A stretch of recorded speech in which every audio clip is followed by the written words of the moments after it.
11 months and 2 weeks away. We can wait. So long, Alfred.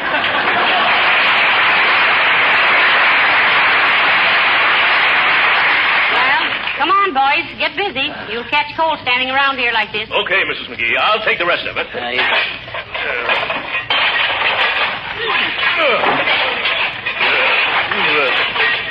Nice going, Gildersleeve.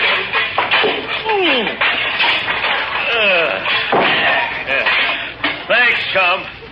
And I'll have to admit you've been a great help to me. Oh, it was nothing that any red-blooded, clean-living American boy wouldn't have done, Gildersleeve. Oh, yes, it was, McGee. Huh? My goodness, the way you've toiled and slaved to help me today, with your little biceps quivering and your frail little legs tottering. Oh, I ain't got legs like a frail. Don't you get it, Molly? He says something about my frail little legs. Ain't funny, McGee. Oh, well, they're all tired anyway. Now, come on. Put your coat on before you catch your death of cold. My coat? Where did I put my...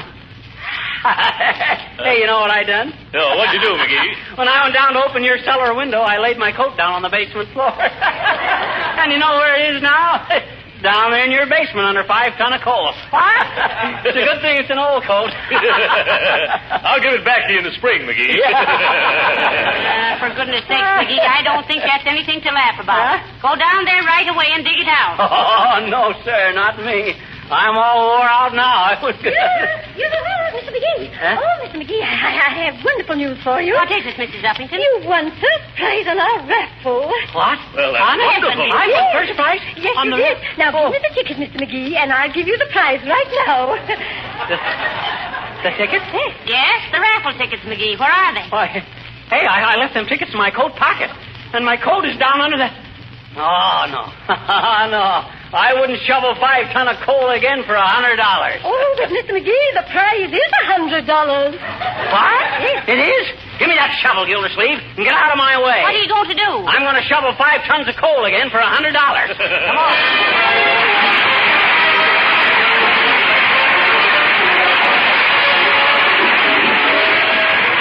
How many hours of work do you save in a year by using Johnson's self-polishing glow coat?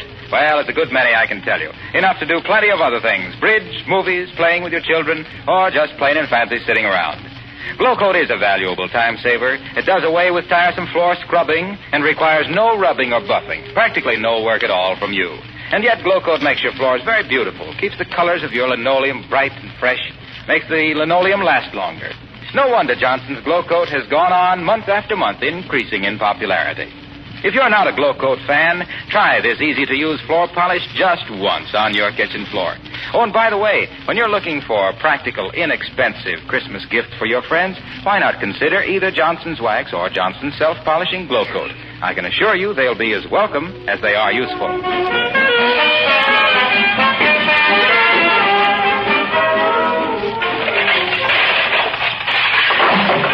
tons of coal. A measly $100. Silly me to bury my coat like this. Look at these calluses. Okay, Molly, okay, you've done enough. Hand me the shovel, I'll do the rest. Good night. Good night, Hall.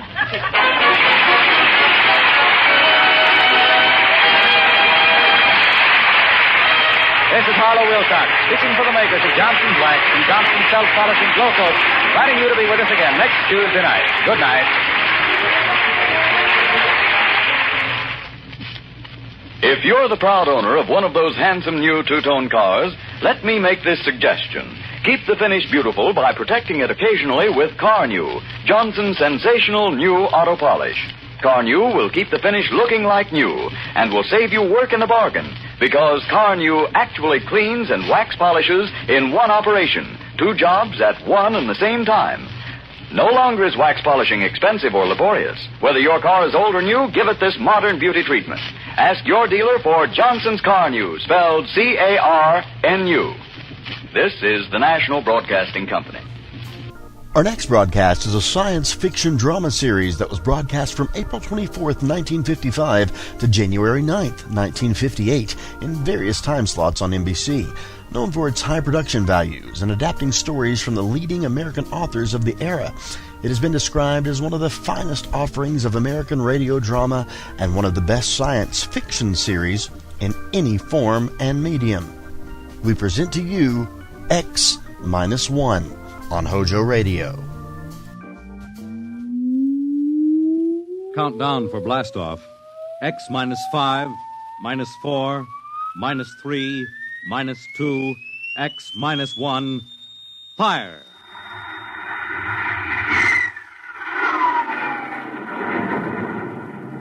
From the far horizons of the unknown come transcribed tales of new dimensions in time and space. These are stories of the future, adventures in which you'll live in 1,000,000 could-be years on 1,000 would-be worlds. The National Broadcasting Company presents X-1.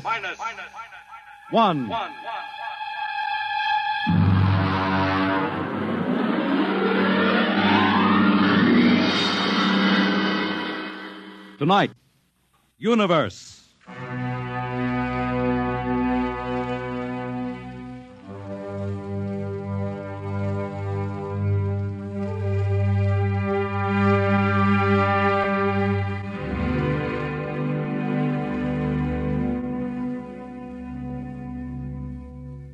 We are just beginning to discover how boundless our universe really is.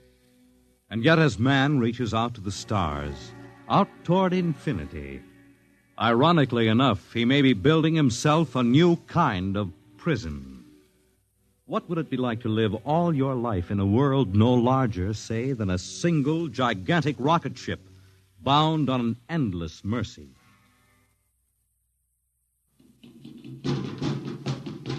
Hugh, look out! You all right? Yes, just missed me. What was it? A mutant with a slingshot, I think. Must have dashed down that passageway. Want to go after it? Oh, we'd never catch it, Alan. It's probably 12 decks above us by now. I didn't think they ever came down this far. Trolls usually get them before they reach this level. They get more daring with each generation. This one looked like a female. Male or female, it might have killed us. I told you this trip was pure foolishness, climbing 24 deck levels to hear a crazy old man rave. All right, Alan, we're almost there now. Let me see, compartment X, 15, level 24. This is the place. This area smelled as if it hadn't been visited by a sanitation crew for generations. This part of the ship is almost deserted. Yes? Is this the compartment of John the Witness? Who are you? My name is Hugh Hoyland, cadet from Scientist Barracks. This is my friend Alan Mahoney. What do you want of John the Witness? Well, only to talk. Are you a believer in Jordan? Naturally. I have heard that there are those among the younger scientists who doubt the word of Jordan. To doubt is death. We're not heretics. Ah, enter.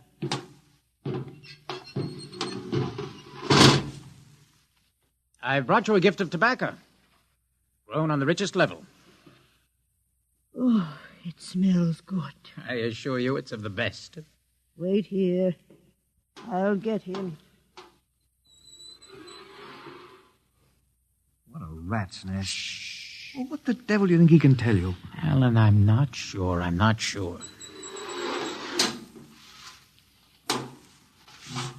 Well? Are you John the Witness? I am. Good evening to you. I'm Hugh Hoyland. This is my friend Alan Mahoney.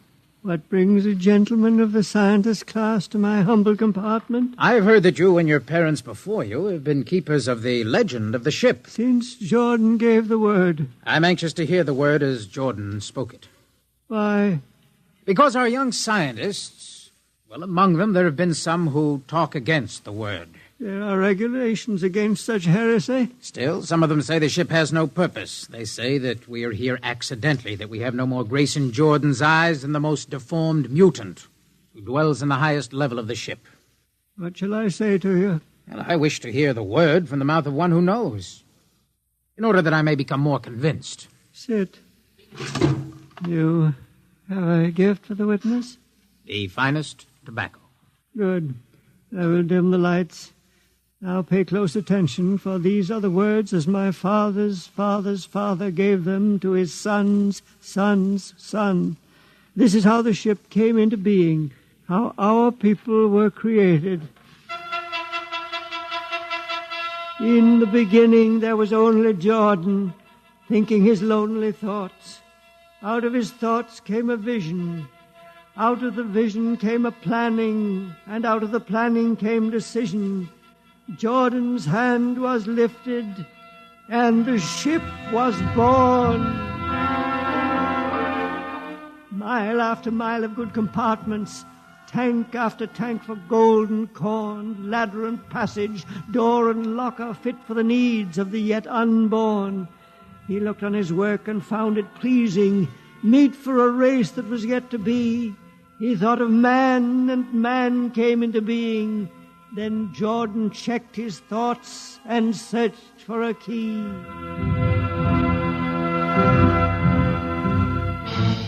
Man untamed would shame his maker. Man unruled would spoil the plan. So Jordan made the regulations, and order came to the works of man. A crew he created to work at their stations, scientists to guide the plan. Over them all he created captain, made him judge of the race of man. Thus it was in the golden age. These are the true words? As my father's father taught them. But what of the strange beast-like people on the upper levels of the ship?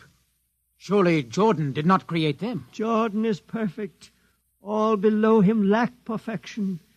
You have heard of the legend of Huff? I have heard that he mutinied against Jordan. Darkness swallowed the ways of virtue.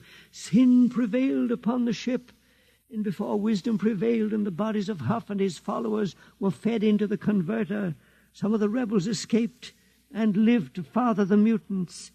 They are tainted with the sins of their fathers. Witness, one more question. Speak. What is the ship? The ship is a great sphere, 25 kilometers wide and 100 levels deep. I know that, but the upper levels. The regulations forbid us to venture into the upper levels, but it is said that beyond the levels of the mutants lies the forbidden place where Jordan's spirit prevails. So I've heard, yet something troubles me. Something which prompted my coming here. Yes, my son.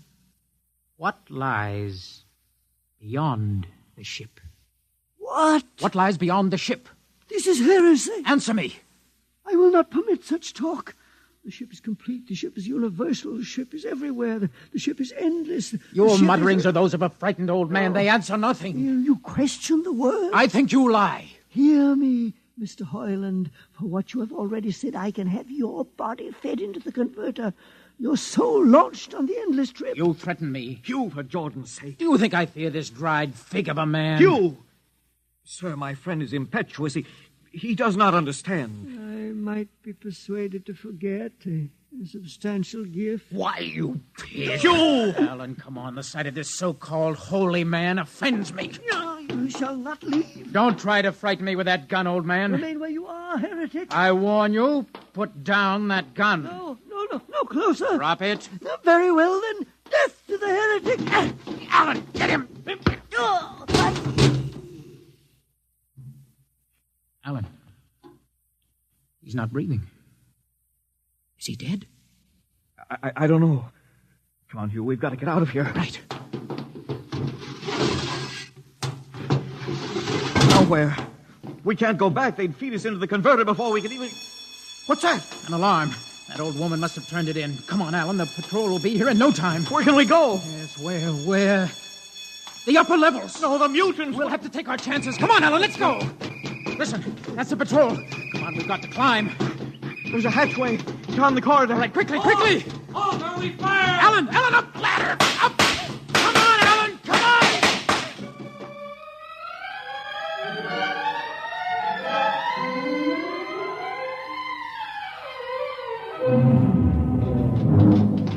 on. Hugh, wait. How far are we from the outside wall? Judging by the slope of the deck, about 2 miles. Alan, let's try this passageway here. If you hadn't asked him that stupid question. Now, there's no use going over that. But why did you do it? I've been thinking about it for a long time. When he began to give me those stupid, pat answers, and I just saw red, I guess. Who are you to question the ways of Jordan? When you asked me to go with you to visit the witness, I thought you wanted spiritual help. I never dreamed. I'm sorry, Alan. I'm sorry. I couldn't foresee this. Wait a minute. What? I saw something move. Where? Near that bulkhead. I don't see anything. Maybe my eyes are going bad. Listen! You behind us! Alan, look out!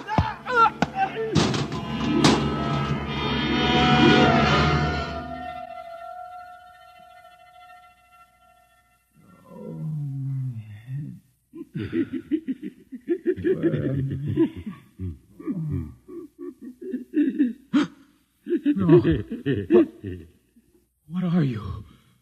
Put away that knife. Keep away from me, you. Bobo, don't kill him. Not yet. Who are you? You must forgive my friend Bobo. Like so many of my people, he's rather impetuous when members of the so-called super race are concerned. Who are you? What place is this? As you can guess, from my leg, I'm a mutant. Mutant? Where is Alan? Your friend is dead. Dead? I was not able to restrain my people in time to save him. Why don't you destroy me and get it over with? We do not kill for pleasure, Mr. Hoyland. Only when necessary. You know my name? I read your identification tag. Who are you? Mutants can't read. My name is Gregory. Gregory? I'm a leader of my people. You see, although we are unfortunate in our heredity, Mr. Hoyland, many of us are quite intelligent. And why do you live like animals? We'd rather live like free animals than like regimented slaves, as you do. I've heard you practice cannibalism. Undoubtedly, you hear many things about us. You turn your head. Why? That monster. I've never seen a creature like him. Bobo is an unfortunate. He was born without the power of speech. How can you tolerate such a monstrosity? We've learned to live with difference. If we began to destroy our imperfects as you do on the lower levels, there would soon be no one left. It violates the regulations. The word of Jordan states Mr. Hoyland, your people are really quite primitive and barbaric. You dare say that to me? I dare say a good deal more. Let us go to my compartment and speak further. I'm always interested in information on the lower levels. I'll give you no information. Bobo. No. Mr. Hoyland in my cabin, please. No. I would advise you to go quietly, Mr. Hoyland. Bobo has a hatred of superior beings, which is unfortunate, but quite understandable. Proceed.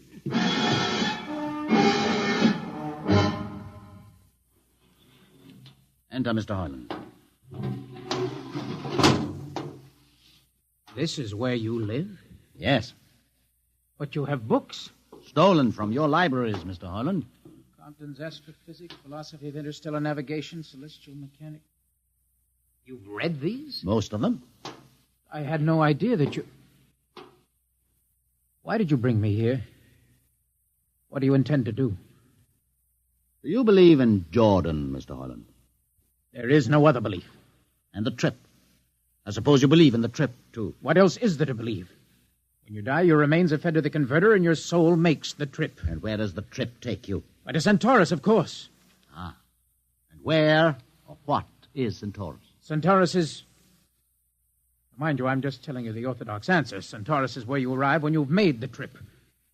A place where everybody is happy and where there's always good eating. And you believe this?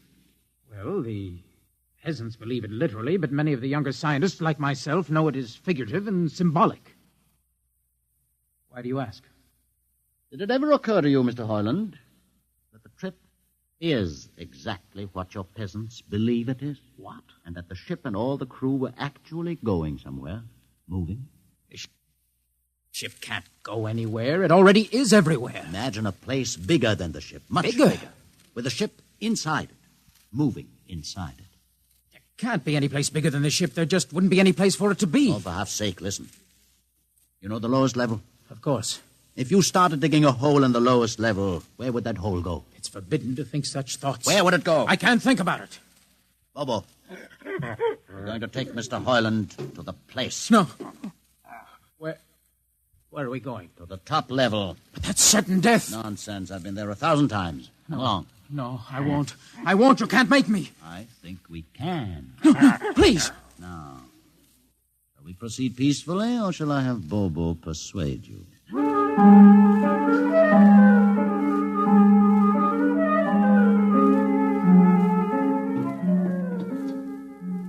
Open the door, Bobo.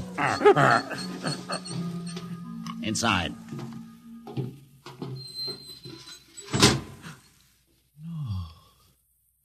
What place is this? This, Mr. Hoyland, is the main control room. Why, Mr. Hoyland, you're trembling. It isn't true. No, there's no such place except in mythology. Ah, you younger men are so wise, Mr. Hoyland, except for one thing. This happens to be the main control room of the ship. Main control? But it's just a huge room with an instrument panel. And what did you expect? How do you know this is the main control room? See these instruments? Using them, the navigator many hundreds of years ago actually steered the ship on its voyage. I don't understand. I didn't suppose you would. Sit down. Very well. Look up. What do you see? A huge shield.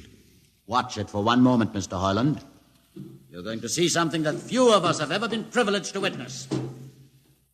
What are you doing? I'm dimming the lights. Don't be frightened. Keep your eyes focused on the shield above us. Ready? Watch. It's sliding back. Ghost of Jordan. Well? What am I seeing? The universe, Mr. Hoyland. The universe in all its beauty. The stars, the planets, the suns and moons and constellations. No, it can't be. The ship is the universe. There is nothing but the ship. Ah, but there it is. You see it before your eyes, spread out like a canopy of glory. Do you still deny it? Answer me, Mr. Hoyland. Do you deny it? No, I can't deny it. They've lied. They lied to all of us. Good. I have showed this to others of your people whom we captured, and though they saw it before their very eyes, they would not believe it. Please tell me all about it. Tell me the truth about the ship and about the universe. What are these things? How did this come about? Many thousands of years ago, on a planet like those you have just seen, a planet called Earth, a scientist named Jordan decided to build a ship that would carry men from one planet to another. For many years, Jordan and thousands of others studied and planned. And when they were finished, they built the ship. A ship so large that it had to be assembled in its own orbit beyond a place called the moon. 60 years it took them to construct. And when it was finished, a whole new science had been conceived. Then the trip was begun. The trip that was to land a colony of Earthmen on a far-off planet called Centaurus, millions of light years beyond the furthest planet ever reached before. How do you know these things? Among my books are the log, which Jordan himself kept, and the records of the journey for the first 40 years. What happened? There was a mutiny. A man named Hath led a rebellion of those who wanted to turn back. In the struggle, the navigators were killed. The crew fell into a state of anarchy. In the years to follow, small groups of men tried to organize the ship for navigation, and each time they failed. Finally, the whole idea was abandoned. And so, for centuries, we have swung in space, unmanned, undirected, living in a lost world of our own making, without purpose, without direction. Why have you told me this? Can't you guess? You want to finish the trip. Yes, but I can't. You can't? Look at me, Mr. Hoyland. You see, a mutant, a man with a twisted leg. My people are outcasts, condemned to death if we so much as set foot in the lower levels of the ship. The main drive is in the lower levels where my people are forbidden to go. No.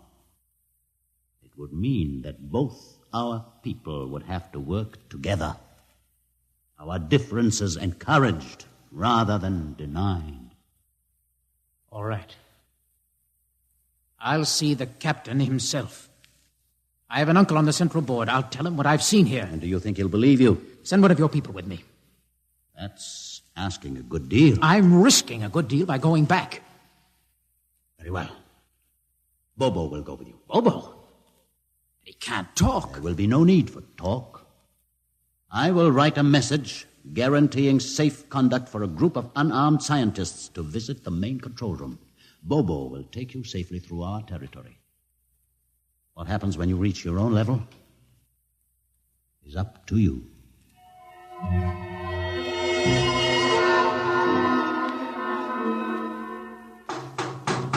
One moment. Yes, what? You? Quick, Uncle. Let us in. Hey, but this mutant... He's harmless. Please, Uncle, please. Now, what is this? You're wanted for... I know all about that. Uncle, listen. I must see the captain. The captain? Are you mad? Uncle, you're a council member. You can get me to see him. He'll kill you. You're wanted for heresy. I don't care. I must speak with the captain. Now, Uncle, you're close to him. You can arrange it. I don't understand. Listen to me. The ship is moving. I can prove it. Do you understand? There is a purpose in the ship. I don't understand what you're babbling about. Now, never mind. Just talk to the captain. Tell him I have information of tremendous importance. Tell him I've arranged a truce with the mutants. Truce? Here. Show him this paper. Signed by their leader.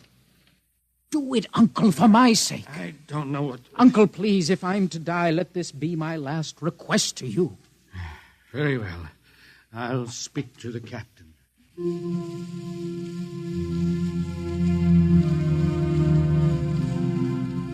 And you say, Mr. Hoyland, that you saw this with your own eyes? I swear it, Captain.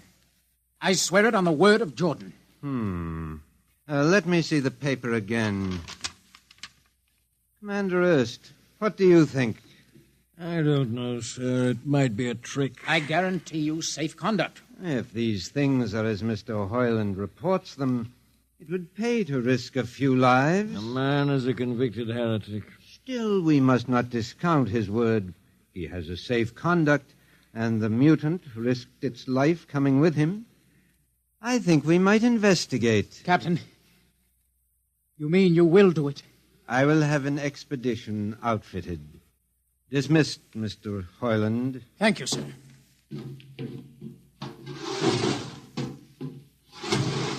Captain, Commander Erst. Sir.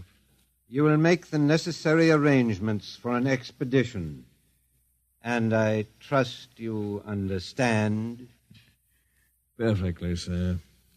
Perfectly.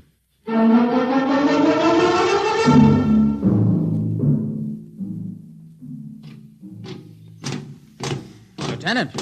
Mr. Hoyland? Well, you better halt your men here. This is the spot.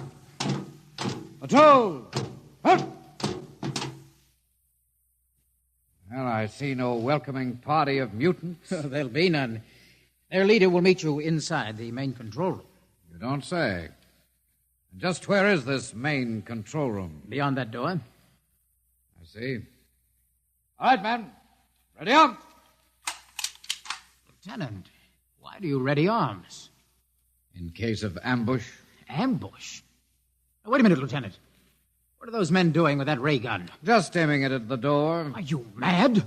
No, Mr. Hoyland, but most certainly you are to think that we could be lured up here to be slaughtered with a fantastic story about some mythical control room. Guns ready, sir. Lieutenant, I warn you, these people have acted in good faith. You can't break that faith. Oh, mutant! Come out! For Jordan's sake, Hold Lieutenant. A little too quiet for comfort. Mutant! Open the door! Please, Jordan, don't let anything happen. Don't let... All right, it's opening. Ready, men? Someone's coming out. Steady. Gregory, stay back! Fire! You fools! You've killed him! Here come the rest of them. Fire! Fire!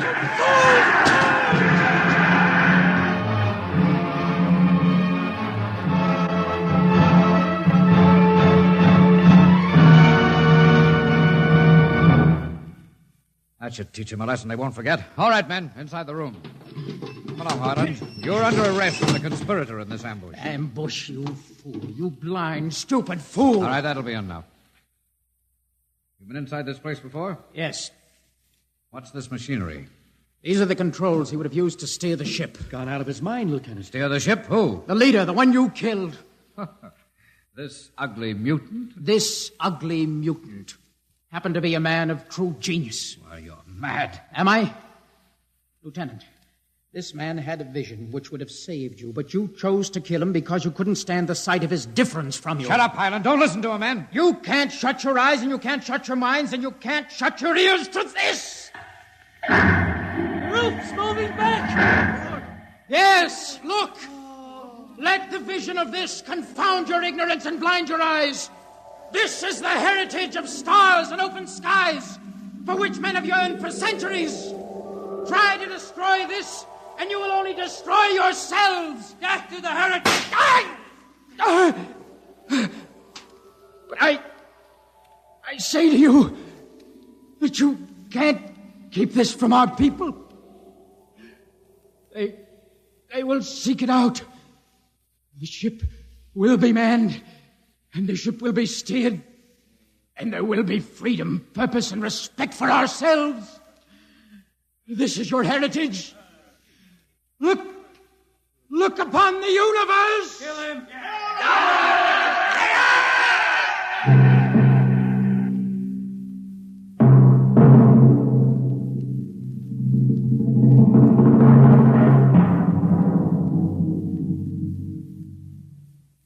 X-1 has just brought you Universe, a story written by Robert Heinlein and adapted for radio by George Lefferts. Heard in the cast were Donald Buca as Hugh, Peter Capell as Gregory, Bill Griffiths as Alan, Abby Lewis as the woman, Edgar Staley as the witness, Jason Johnson as the uncle, John Seymour as the captain, and Ian Martin as the lieutenant. Your announcer is Fred Collins. X-1 is directed by Fred Way and is a transcribed NBC Radio Network production.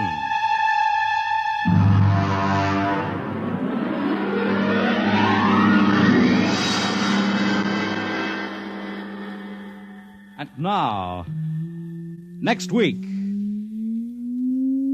we have a strange story to tell. A sweet, blood-curdling little story that is really only 2 sentences long. The last man on Earth sat alone in a room, and then there was a knock on the door. What knocked on that door? You'll find out next week on X minus 1. You're listening to Hojo Radio. Stay tuned. Countdown for blastoff. X-5, -4, -3, -2, X-1, fire!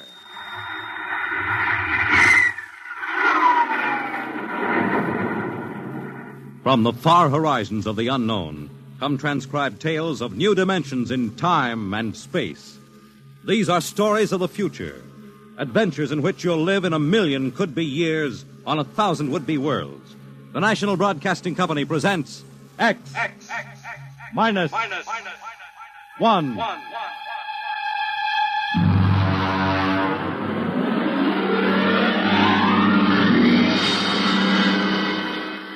Tonight, the science fiction classic Knock by Frederick Brown.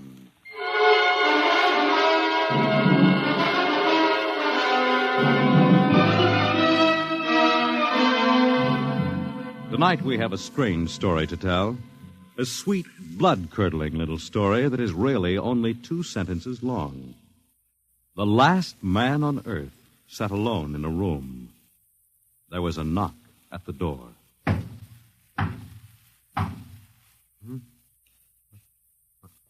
What's that?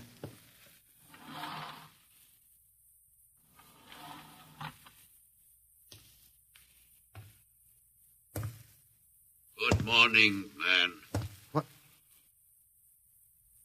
Who are you? You have regained consciousness. Who are you? I am Zan. I'm still asleep, I must be. You are not asleep. Maybe if I close my eyes, it'll go away. I will not go away, man. Oh, I guess I'm awake. What are you? I am a Zan. What's that? A Zan is intelligent life. Look, I don't... What happened? Where are you from? From Planet 7 in the 3rd galaxy in the 4th quadrant. Where? It is not necessary to repeat information which is correct in the original statement. Planet 7, but... You mean I'm not on Earth? You are still on your planet. But what are you doing here? The Zans have annexed your world. You mean you've conquered Earth? Yes, that is correct. We will now prepare your planet for habitation by the Zan. How about the people? What about the population of the world? You are the population of the world. Hmm? Now, wait a minute. I can't... I don't understand what's happened. The Zan have landed on your planet. We have removed the lower life forms to prepare for colonization by the Zan. When did all this happen? 2 days ago. You have been unconscious until now. You really mean I'm the last man on Earth? That is correct. Identify yourself now. What? Kindly provide data as to your position in the elementary social order of your planet. Oh. I'm Walter Phelan, Associate Professor of Anthropology at Nathan University. How do you speak English? We have deciphered your written and recorded records. It is not difficult to reconstruct your language. It is a primary type of auditory communication. Oh. Is there anything you want to complete your natural habitat? You mean I'm a prisoner? That is correct. What would you want further in your room? Do I have to stay here? Yes. The rest of my life? Forever. You better bring me my books. That will be done. That's rather considerate of you. You know, I've got to call you something. Do you mind if I call you George? It is immaterial. I will be back, Associate Professor of Anthropology. Oh, that's all right, George. Just call me Walter. Very well, Walter. I will be back with your books. All right, George. I'll be seeing you around. You will not be around, Walter. You will be here.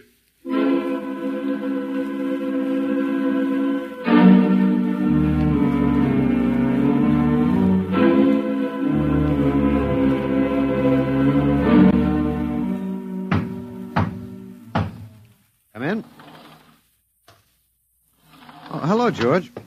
Hello, Walter. Wait a minute. You're not George. You're different somehow. It makes no difference. The Zan are many, and they are one.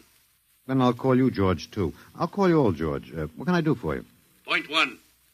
You will please henceforth sit with your chair facing the other way. Uh-huh. I thought so, George. That plain wall is different from the other side, isn't it? That is correct. It is transparent. Yeah, that's what I thought. I'm in a zoo, right? That is correct.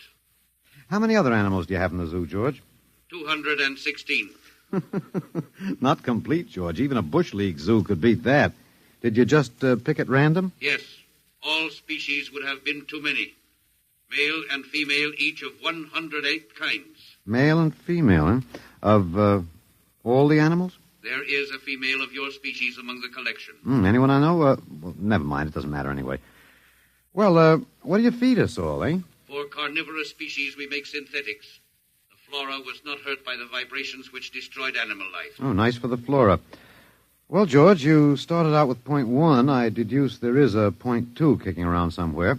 What is it? Something we do not understand. Oh? 2 of the other animals sleep and do not wake.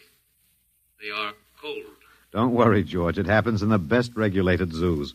What is wrong with them, Walter? Nothing much. They're just dead. Dead? Mm-hmm. That means stopped.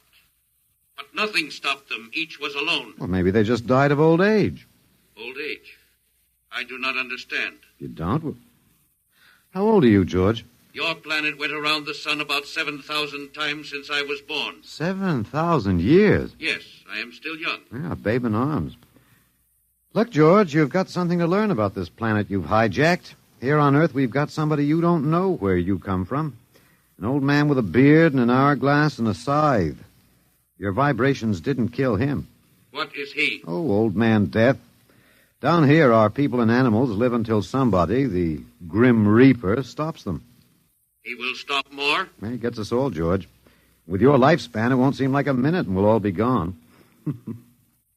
Looks like you made a mistake, George. And I don't think there's much you can do about it. That is not correct. The Zan is a logical being. We will take action.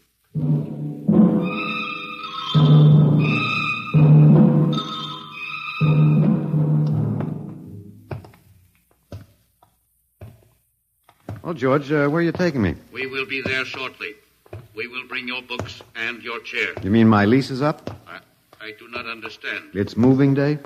That is correct. We are here now. You will live here now, Walter. It is a larger room. Well, be it ever so humble, there's no place like home. Go inside. Oh, be careful with those books, George. Don't lose my... Oh, excuse me. Who are you? What are you doing here? I guess George didn't explain. George tries to be polite, but he hasn't quite caught on yet. I'm Walter Phelan. My name is Grace Evans, Mr. Phelan. What's all this about? Why did they bring me here? I think I know why, but let's go back a bit. Do you know just what has happened otherwise? No, not exactly. Well, I've been talking to George. George? Well, that's what I call them, all of them. There's no way to tell them apart anyway. There aren't many of them here yet. They come from outside the solar system, sort of an advanced scouting party. I saw their spaceship. It's as big as a mountain. Yeah, they're moving in on us. They cleaned off the Earth with some kind of vibration. It destroys all sorts of animal life.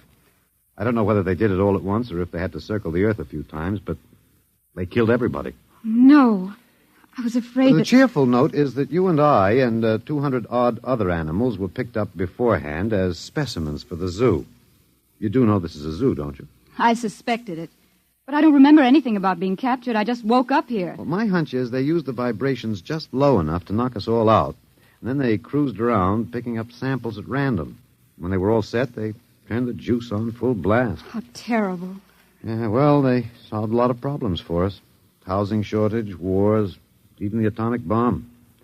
I don't suppose the human race, you and I, have to worry about anything now. It's awful. Only they made a mistake. They underestimated us. I don't understand. They thought we were immortal. That we were what? Immortal, like they are. Oh, they can be killed, but the Zans don't know what natural death is. They didn't know anyway until they lost two of us yesterday. You mean there are more than two of us? Oh, not more of our species, no. These were merely fellow animals, a rabbit and a canary. And by the Zan's way of figuring time, the rest of us are only good for a few minutes apiece. It's a joke on them. They figured they had permanent specimens here in the zoo. Well, didn't they even know we'd all die eventually? I don't think so. George, that is the second Zan I saw, told me he was 7,000 years old, and he's young by their standards. When they learned how quickly we die, they were practically shocked to the core, if they have cores. How can you talk that way about it? Academic detachment. I learned it at faculty teas.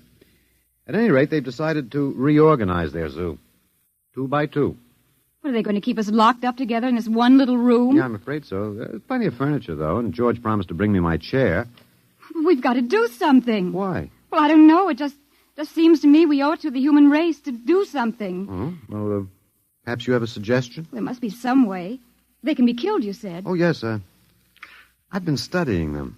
They look horribly different, but I think they have about the same metabolic and digestive system as we. I think that anything that would kill one of us would kill one of them. But you said 7,000 years. Yeah, I think I figured it out. Now, George cut his, I suppose you'd call it his hand, when he brought in my books. It started to bleed, red blood. But I could see the cut closing as he stood there. By the time he left, it was healed. I don't understand. Well, you see, whatever factor there is in man that makes him grow old is missing in the Zan. Their regenerative powers must be unlimited. They just don't wear out. They go on and on until they're stopped. Suppose we killed one. There must be some way. Oh, what would be the use? They wouldn't even punish us. They'd just give us our food through a trapdoor and put up a sign saying, "Beware of the man. Dangerous." I don't think they'll even have to bother in your case. I don't see anything funny. I'm sorry. It just reminds me of Martha. Martha? My wife. She died 2 years ago. I'm sorry. Oh, not at all. It was a pleasure. That'll be George with my books. Come in. Hello, George. Hello, Walter. Point 1, I have brought your books. Point 1, eh? What else is on your mind? Another creature sleeps and will not wake. Oh? A small feathered one called a duck. Well, it happens, George. I warned you. Old Man Death, the Grim Reaper. I told you about him. Walter, the Council of Zan has met. It has been decided logically that A, No life form can withstand the full-strength vibrations with which we cleared your planet. Therefore, the Grim Reaper you spoke of does not exist. Pretty neat, George. What's B? B, the only intelligent life to escape the vibrations, is you. Therefore, the logical conclusion is you are stopping these animals by some means unknown to us. George, you are off your trolley. You will tell me now how this is done. You've got me. Yes, we have. It is necessary to save the remaining specimens as long as possible. If we do not get the information, we may be forced to dispense with your species entirely. This means you, Walter, and the female. Now, hold on, George. Don't go off half-cocked. Let me take a look at these animals that won't wake up. I will take you there now. Go first, Walter. After you, my dear George.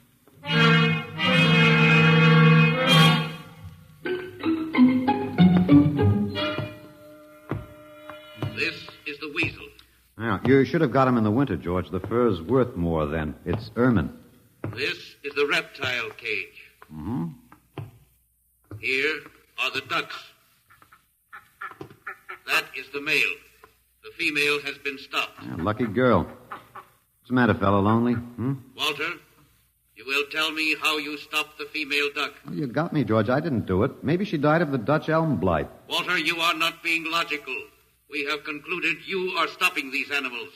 Tell us now how it is done. I've told you, George. I haven't the foggiest notion. Very well. We will have to take further action. Oh, what are you going to do, George? We will go back now to your room.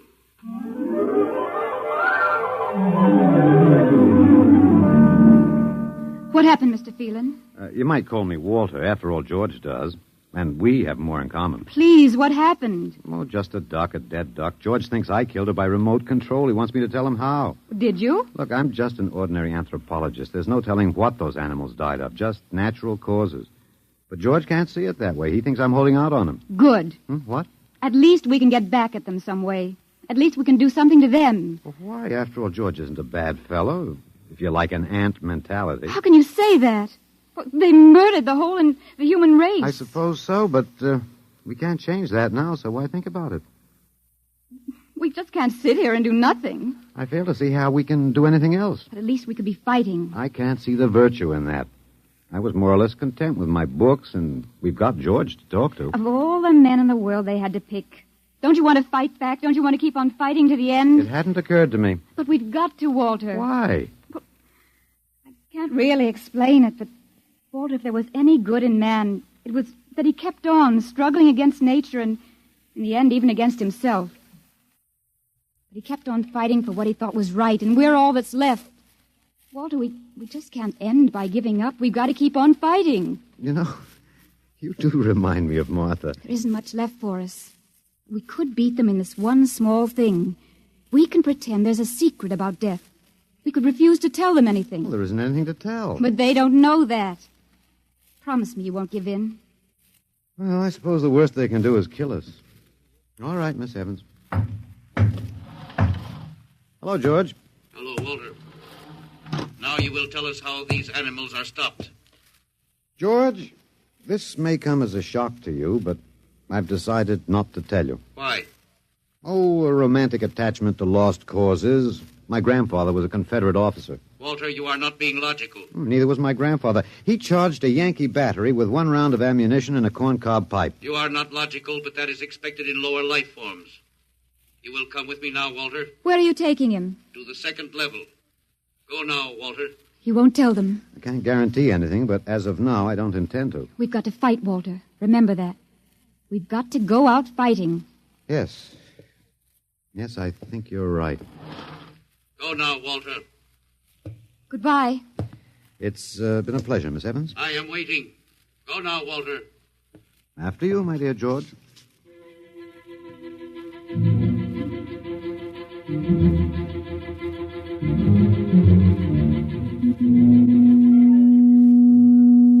You will tell us now, Walter?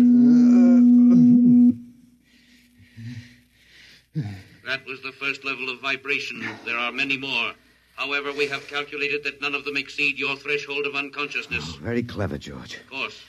You will tell us now, how do you stop these animals? You will tell us now. As of now, no. However, I'm not very brave, if that encourages you, George. You are not being logical, Walter. You're telling me. We will now use vibration level 2.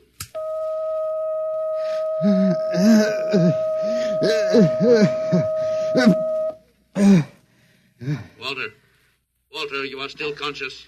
Let me alone, George. You will tell us now how you stopped the animals. Let me alone. We have had vibration levels 1 and 2. There are still 15 more before your threshold of unconsciousness. No. Let me alone. Walter, listen to me. Another creature sleeps and will not wake. We must know now. It's tough. You better start vibrating again, George. No. What? It would not be logical. We have calculated that no further level of vibration will overcome your irrational psychological block. We conclude you will not tell. And let me go? That is correct. That's real nice of you, George. I appreciate it. We have calculated that the resistance of the female of your species will be lower. We will now place her under the vibrations. No, George, you can't do that. No, listen, George. George, there is no secret. Can you understand that?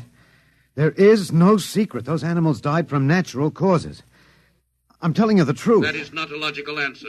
We will get the woman. I've told you the truth. Can't you understand? We must know now. The female animal cage next to the duck has been stopped. We must preserve the survivor. The animal next to the duck? We will bring the woman here. She will tell us after the vibration. No. Listen, George. You want the truth? You want to know how to save the mates of the animals that have been stopped? You will tell us now? Yes, I'll tell you now. I give up. But you've got to promise to leave the woman alone. You promise, George? If we receive the answer from you, Walter, there will be no further need for the vibrations. Well, I guess that'll have to do. All right. Take me to that stopped animal. I'll tell you how to save the mate. Very well, Walter. You are being logical now. We will go.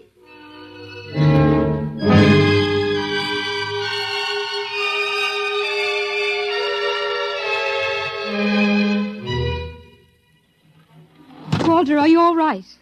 Just let me catch my breath a minute. What did they do? What happened? After a while, I told them what they wanted to know. Oh, no. As George pointed out, it seemed to be the logical thing at the time. But you promised. I know. It was our last chance to beat them on even one little thing. Perhaps. You mind if I sit down? You gave up. I suppose you could call it that. I'm very tired. They've beaten us completely then. There isn't even anything we can do. The last of the human race, and we give up. We don't even die fighting. Oh, it isn't that bad.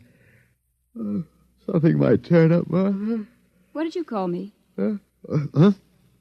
No, I must have said Martha. Sorry, she was my wife. She died 2 years ago. What were you saying? Nothing. It doesn't matter. It's too late. It's too late for the whole human race. What now, George? The Council of the Zan has met. No? Something wrong, George? A Zan has been stopped. What? Zan is dead? That is correct. Well, you didn't believe me, George. But you can die. You can really die. You'll have to get used to that if you're going to stay here. The Council has decided. A, you have in some way stopped this Zan. B, you and the woman must be eliminated. Walter. No, you've got it wrong, George. The Council has decided. This time you will have the full vibration. This time? Walter, what did they do to you? Oh, they have a rather effective third degree. They tortured you, Walter? Yes. And I thought... Oh, Walter, it was all my fault. I wouldn't even have tried without you. I suppose we have a last chance now to end with some dignity. I think you're a very brave man, Walter. No, not very. There isn't much else to do. Do we go now, George? Now, Walter. Wait. What's that? I have been told another Zan has died. Now will you believe me? The Council of the Zan meets now. 2 gone already, and you were with me, George. You know I didn't kill this one. What stopped him then? I told you, it's Old Man Death. You came to the wrong planet, George. Your immortality doesn't go down here. He can stop you, but you can't stop him. And you'll all die if you stick around. What now? The Council has decided.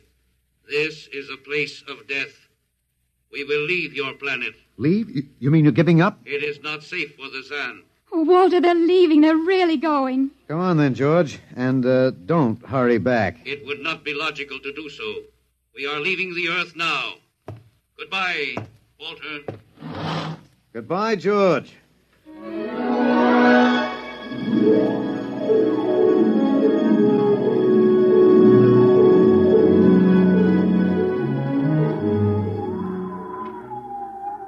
Well, they're all aboard now. So wonderful to feel the sun and the wind again. Yeah, they've closed the hatches.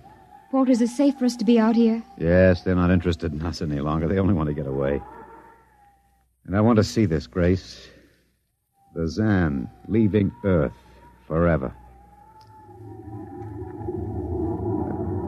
They're blasting off.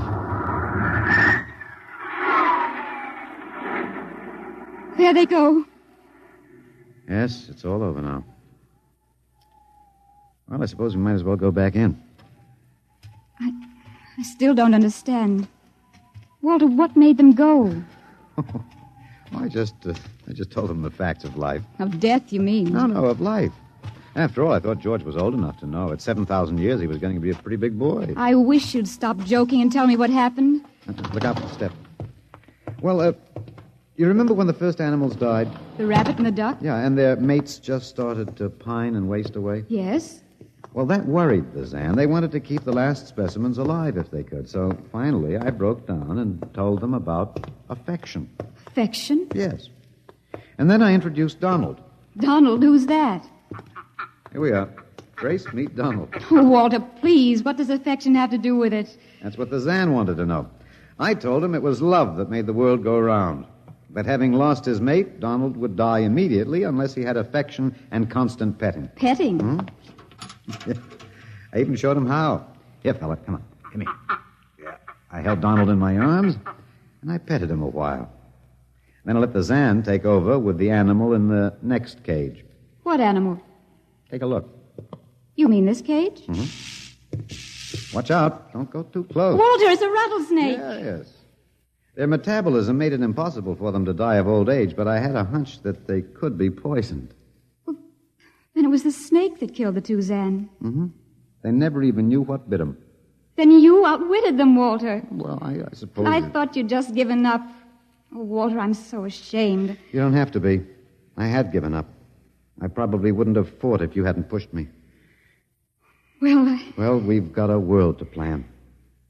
A new world, Grace. I know. We'll have to decide which animals to let out of the zoo and which ones it'd be safer to keep in. But first, there's a bigger problem. What's that? The human race. Oh. We've got to make a decision about that. Pretty important one. Yes, but... It's been a nice race, even if nobody won it. Of course, it may go backward for a while until it gets its breath, but we can save the books and all the most important things and get it started ahead once more. No.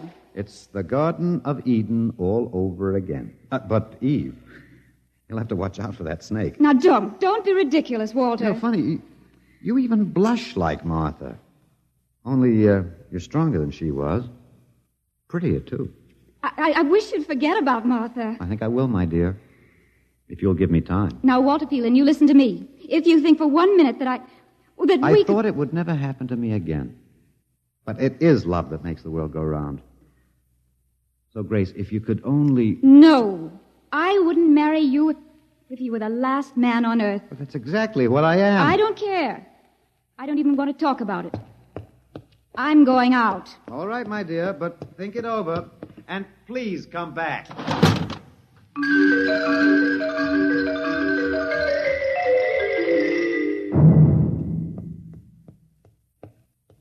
You see, I told you. It wasn't really so horrible, our story. Remember how it goes? The last man on earth sat alone in a room. And then there was a knock on the door. Come in. Come in, Grace, my dear.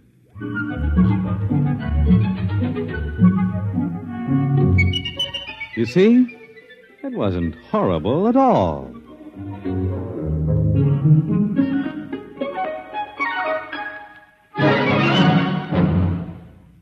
In just a moment, a word about next week's adventure.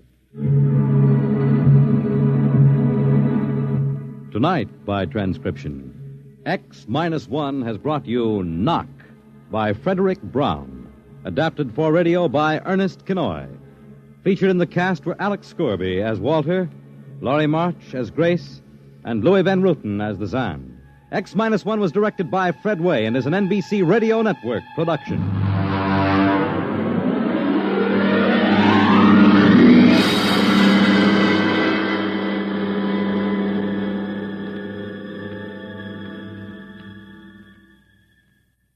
And now, next week.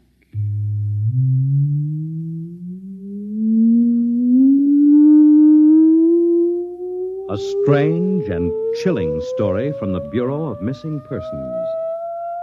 The story of what occurred when they accidentally intercepted a short-wave message, a cry for help from a missing atomic scientist who told them the fantastic story that he was now the Man in the Moon.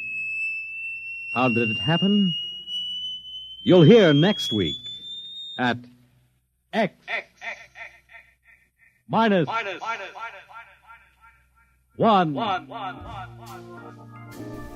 Our next broadcast was produced for syndication in 1949 at WMGM New York. It was based on a popular series of movies in the late 1930s and early 1940s and brought to the microphone the stars of the series, Lou Ayres and Lionel Barrymore. Ayres plays the young, idealistic doctor, and Barrymore, ever in character, was the crusty, lovable diagnostician. The men worked at Blair General Hospital, one of the great citadels of American medicine, a clump of gray-white buildings planted deep in the heart of New York, where life begins, where life ends, where life goes on. We present to you Dr. Kildare on Hojo Radio. The story of Dr. Kildare. Whatsoever house I enter, there will I go for the benefit of the sick. Or whatsoever things I see or hear concerning the life of men, I will keep silence thereon, counting such things to be held as sacred trust. I will exercise my art solely for the cure of... The story of Dr. Kildare, starring Lou Ayres and Lionel Barrymore. Metro-Goldwyn-Mayer brought you those famous motion pictures. Now this exciting, heartwarming series is heard on radio. In just a moment, the story of Dr. Kildare.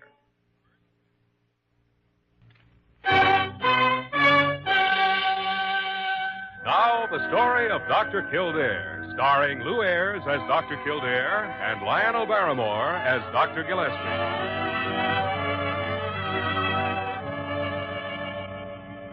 Blair General Hospital, one of the great citadels of American medicine.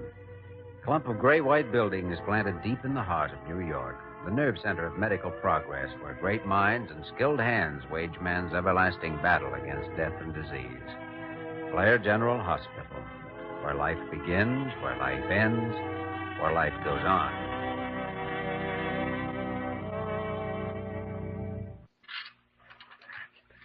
Jeepers. I gotta get some advice. Blair General Hospital? Hello, this is Joe Wayman. I gotta talk to Doc Kildare right away. Step on it, huh? Okay, don't flip your lid. Kildare speaking. Boss, this is Joe Wayman. Oh, hello, Joe. Doc, you know that call I got to pick up some dame over here on the east side and bring her back to the hospital? Yeah. Yeah. Well, there ain't no address like that. I asked all up and down the block. Well, must have been somebody's idea of a practical joke. May as well forget it and come on back. But Doc, I ain't told you the payoff yet. When I got back into the ambulance, guess what I just found in the front seat? How should I know what you found? A baby, Doc. A baby? Sure. Somebody must be giving him away. Here I am, minding my own business. All at once, I got a baby.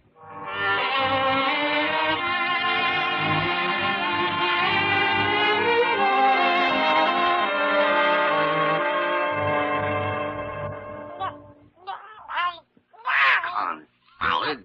Child's wrapped up like a mummy. Here, Barker. See if you can get him out of this thing. All right, Dr. Gillespie. Here now, everything's going to be all right.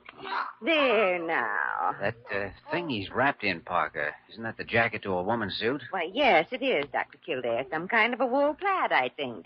Or it was once. It is rather worn at that. So is this baby Kildare. He's been suffering from malnutrition for a good long time. Here, young fella. Here, let's have a look at you. Could I see that jacket, Parker? Oh, of course, Dr. Kildare. Gosh, he's a cute little Dickens, ain't he? Can you imagine anybody just leaving him with me like that? Not if they believed in the influence of environment. And you don't have any business up here, Wayman, so get out. Oh, japers, Doc. Sir, I feel like I was kind of responsible for the little shaver. Well, you can experience the joys of motherhood just as well in the ambulance room as you can here. Go on, beat it. Oh, gosh. I never get to be in on nothing. Nobody else is. Dr. Gillespie, it looks as though you can get ready to experience a few of those joys yourself. What the tarnation are you talking about? Well, there was a note in the pocket of this jacket, and it says, quote, I have nothing to live for, but my baby has his whole life ahead. He needs help. So I give him to Dr. Gillespie at Blair Hospital to do with as he sees fit. And it's signed Jackie's mother. By the great horns. No, good heavens. Another abandoned child. No, this is more a transfer of ownership, Parker. Well, Doctor, this one seems to be your case. Confound it. Parker, here. Take the boy over to one of the examination rooms and strip him down, and I'll be over there in about 5 minutes. All right, Doctor. Come on, young man. Now, let's go get cleaned up now. Jimmy, unless that baby has some fast medical attention and a lot of luck, we'll have a corpse instead of a case. Maybe 2 corpses. 2? Jackie's mother. I don't know who she is, but I'm betting she needs help and needs it fast. A woman's in pretty serious trouble when she's willing to give a child away. Yes, it's generally considered a last resort. And we've got to try and find her. That next step after the last resort could be anything.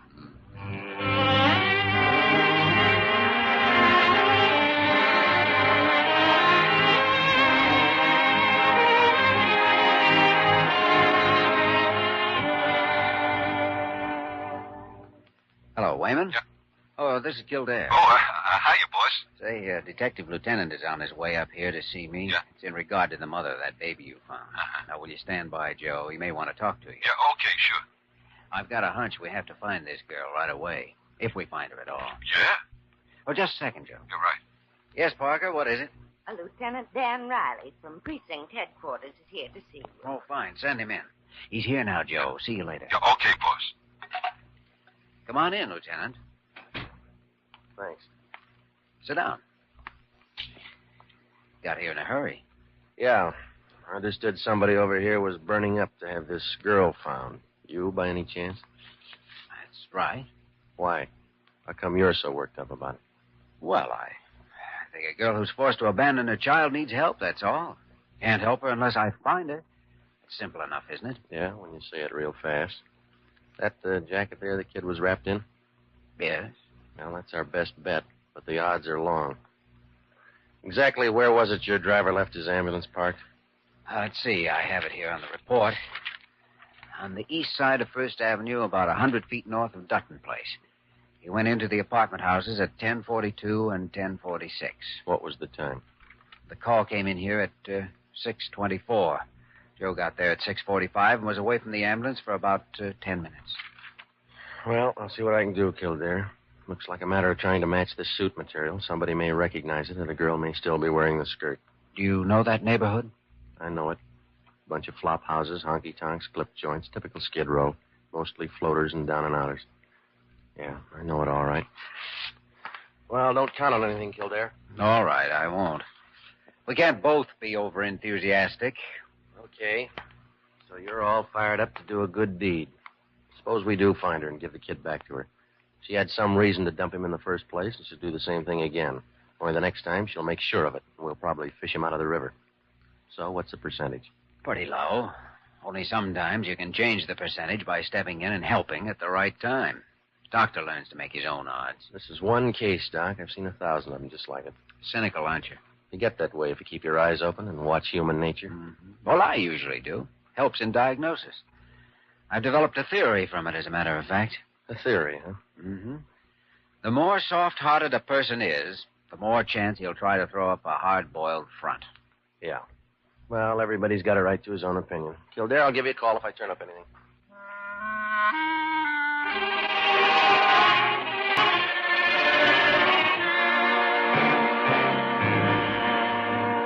I don't know, Jimmy. Right now, it's a toss-up.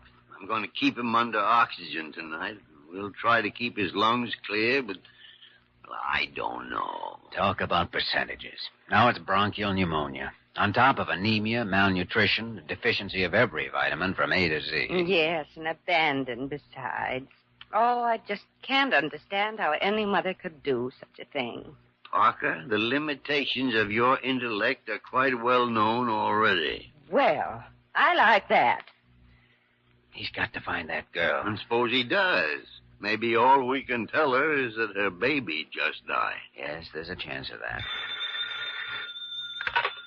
Dr. Kildare speaking. Lieutenant Riley, I picked up the girl's trail, Kildare. Thought maybe you might like to come over and string along with me. Where are you? A farmhouse called Hogan's Rooms. It's on First, just below Delaney. I'll be in room 38. Come on up. Be there in 10 minutes.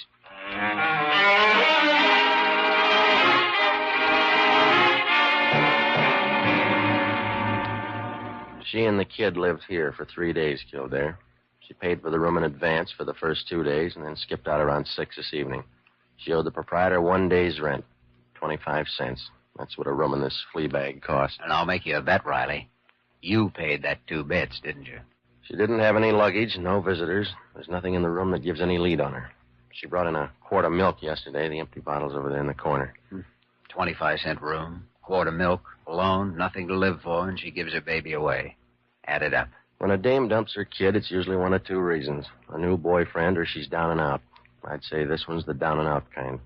Well, you have a description of her now. That ought to help a little. Maybe. She's still wearing the skirt to this jacket, a faded blue sweater with it. She's blonde, thin, 20, 21. I sent out an APB. One of the cars may pick her up.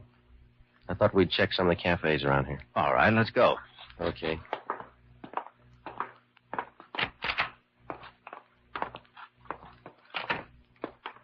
Oh, by the way, she was registered as Eleanor Mason. From where? From nowhere. Around here, nobody cares. Look, Riley, suppose we get something straight right now. All right, shoot. You wanted me to see this place for one reason. Because you think I'm a hothouse boy living in a plush and chrome office up at Blair Hospital without ever realizing just how rough life can get. Well, do you? Riley, I worked in a clinic less than 6 blocks from here while I was interning, and at one time or another, I've been inside all these tenements and flop houses. I've treated hundreds of these people, suicides, alcoholics, dope fiends. I know what they're up against and what you're up against. There are no arguments on that score. All right. But here's the difference between us. You think the problem's too big for any one person to tackle, and I think the only way we can ever hope to whip it is to keep on trying. That's why I'm on the staff at Blair instead of running a gold-plated pill factory of my own somewhere up on Park Avenue. Okay, Kildare, sorry. A guy can be wrong, you know. Yeah, that's right, a guy can be wrong. All right, let's check those cafes.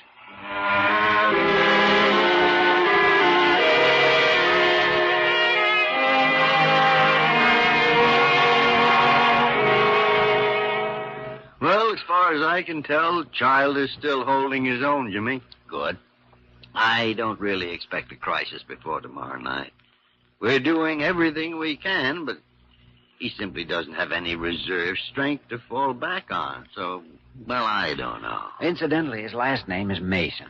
I found out that much at least. Yeah, but you didn't find his mother? No, we traced her as far as a cafe on 10th Street where she had a cup of coffee a couple of hours ago. Cashier remembered her because she had just 4 cents. The coffee was a nickel. Then she's flat broke. She can't travel very far on foot. As far as eternity, if that's what she has in mind. Well, she's desperate enough. That's what Riley thinks.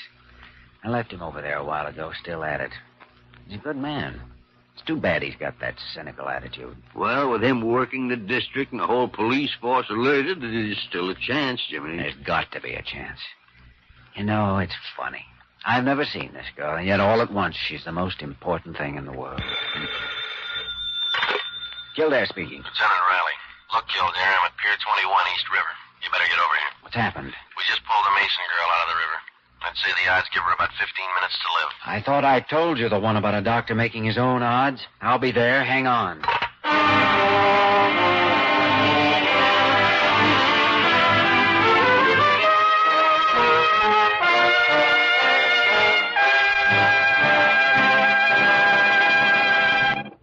In just a moment, we will return to the story of Dr. Kildare.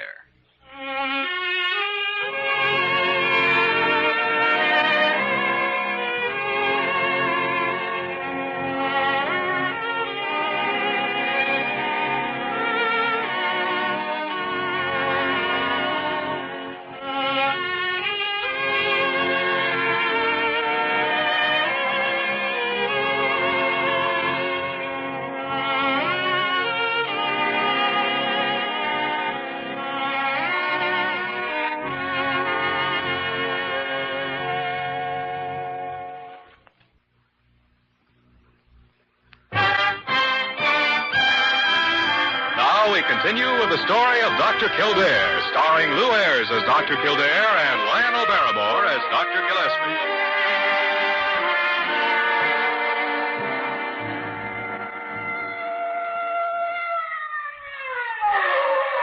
That must be it, boss. You see, there's a red spotlight at the edge of the dock. All right, come on, Joe. Here. Bring my kit, will you? Yeah, okay, Doc. They must have picked her up in one of the police boats. Yeah. Watch the planks there. Yeah, sure. Over here, Kildare. She's still alive? How do I know? You're the doctor. All right, let's have a look. No. Keep feeding her oxygen. Well, what do you think? There's still a chance. Heart stimulant may help. Joe, hand me that kit. Yeah, okay, Doc. We got most of the water out before we gave her the oxygen. Here, hold this, Joe. Where'd she jump from? Bridge over there. A patrolman saw her and called the river patrol. We picked her up with a searchlight, and we had her out in 6 or 7 minutes. I was on the boat. Yeah, so I gathered. Now then. There. How's her baby? Pretty bad. Won't know for about 24 hours yet. Hey, she's pretty, isn't she? Yeah, she will be in the newspapers anyhow. They're always beautiful in the papers. This doll would be a knockout any place. All right, so she's a doll. Yeah. Oh, she's coming too. Riley, how did you happen to be riding that boat? That was a lucky guess. With a dame, it's usually gas, poison, or the river. For gas, you need a room, and a room costs money. So does poison. I took a chance on the river. We've been patrolling this area for the last hour. All right, take the respirator off. See if you can make it alone. Now, Joe, start her out with artificial respiration. You're right, boss. Easy now. There we are. All right, now, honey. Let's you and me start breathing.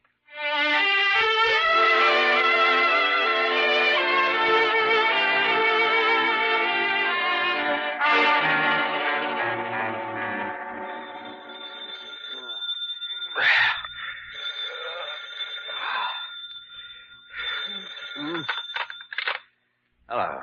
Kildare speaking. Good morning, Kildare. Lieutenant Riley. Morning. Hey, what time is it anyway? 6 o'clock. How's that Mason girl getting along? How do I know? You just woke me up. I'm not on 24-hour duty around here, you know. Yeah. Well, I gotta fill out my report, and I was just wondering if I could come up there and see her. It's 6 o'clock in the morning? Riley, go back to bed and get some more sleep. I'll call you when she's able to talk, and that'll probably be noon or... Well, as long as you make it as soon as possible, because... Sure, I know. You've got to fill out a report. So long, Riley. Wow.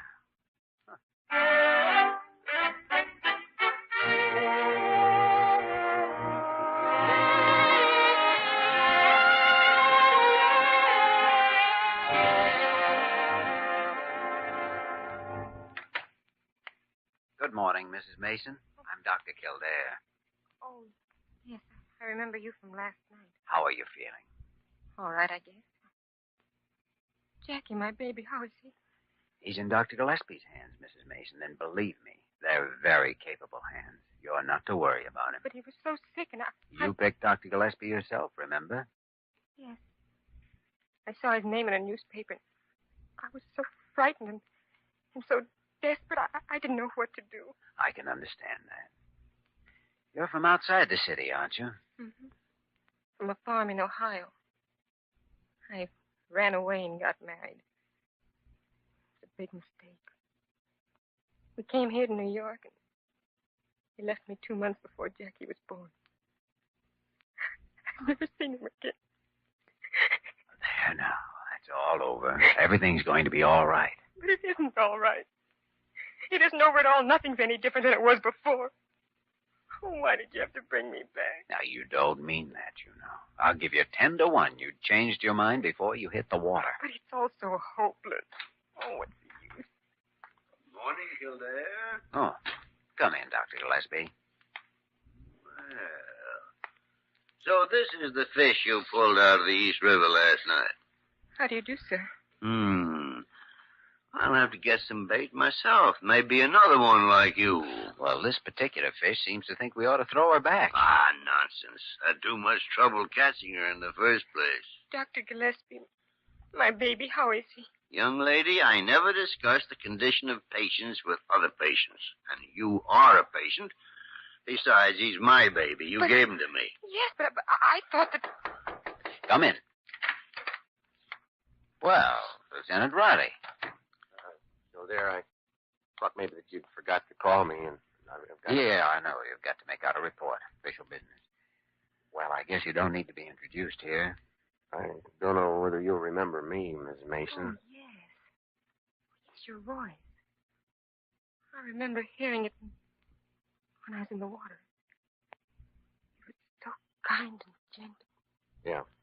Well, if you feel like talking, Miss Mason, I have to get some things for my final report, so... Dr. Gillespie, I think we're going to be in the way here. Well, I never like to interfere with official business, Jimmy. Shall we go?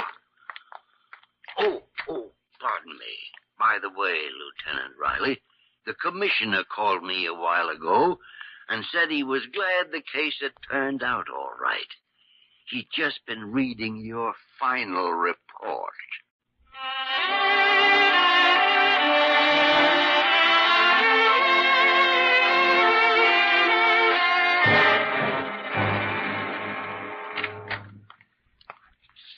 Dr. Gillespie, it's after midnight.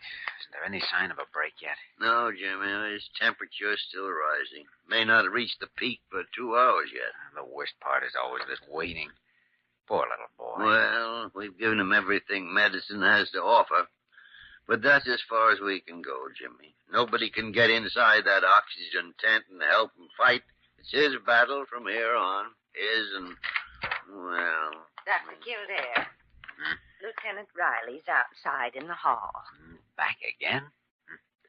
All right, Parker, stand by here. I'll be right back, Dr. Gillespie. Yeah. Hello, Riley. Yeah, sorry to bother you, Kildare, but how's the baby? Too soon to tell you. Would you mind if I sort of hang around here in the hall? Better yet, go on down and stay with Mrs. Mason. Will that be okay? I mean, I know it's way past visiting hours. Special case, Riley. We had to tell her late this evening how serious this is. There's a nurse with her, of course, but... Well, you go on down and talk to her. All right, Kildare. Thanks. For what? Anything? Nothing? I don't know. I'll see you later.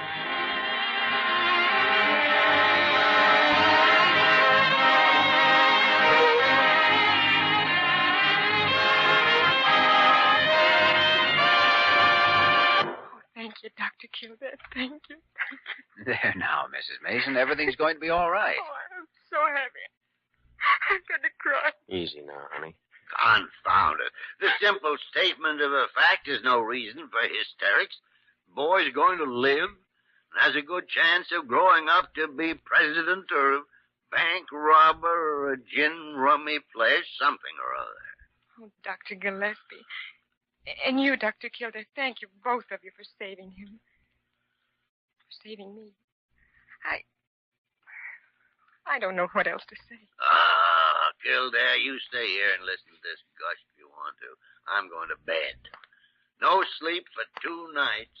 People giving away babies and jumping off bridges. Good night.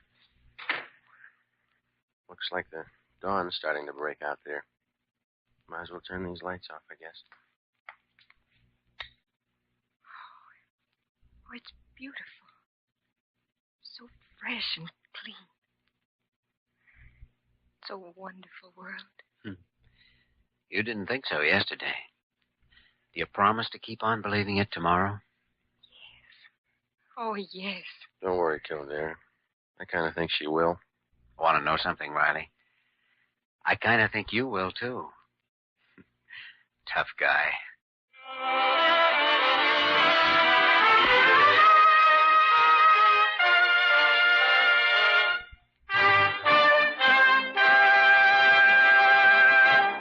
In just a moment, we will return to the story of Dr. Kildare.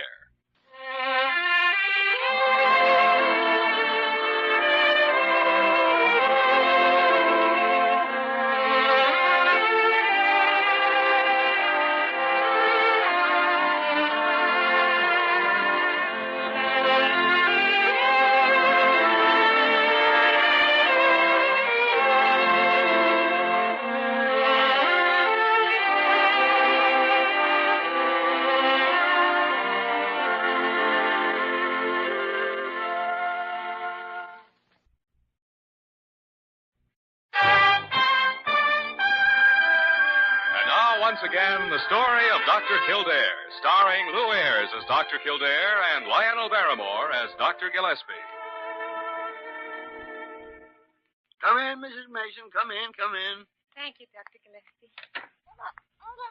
Shh, quiet, Jackie. I understand you're leaving us today. Yes, that's right. But not without saying goodbye to you and Dr. Kildare. Well, it certainly looks to me as though Mother and Son are doing nicely. Oh, Dr. Kildare. No, I'm not going to say it all over again.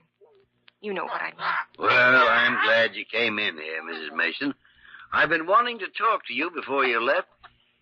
I know you don't have any place to stay, so I thought we might arrange... Thank you, Dr. Gillespie, but... Well, Lieutenant Riley has already taken care of that. I'm going to stay with his sister and her husband for a while. Well, about money. Well, Lieutenant Riley's already loaned me some money. Enough to last until I start working. Working? Now, there might be just a chance of a job here at the hospital if you... Dr. Gillespie, I understand Lieutenant Riley has already arranged for a stenographic position at precinct headquarters. Yes, that's right, Dr. Kildare. Well, confound it, I suppose you two are going to get married then. Yes. Well, not right away, of course, but...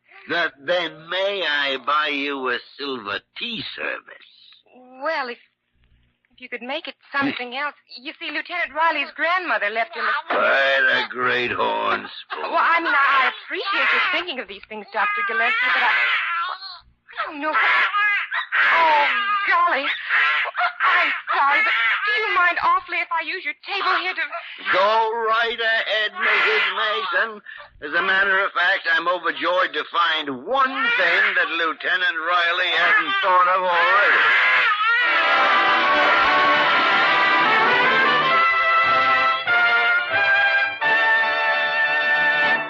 You have just heard the story of Dr. Kildare, starring Lou Ayres and Lionel Barrymore.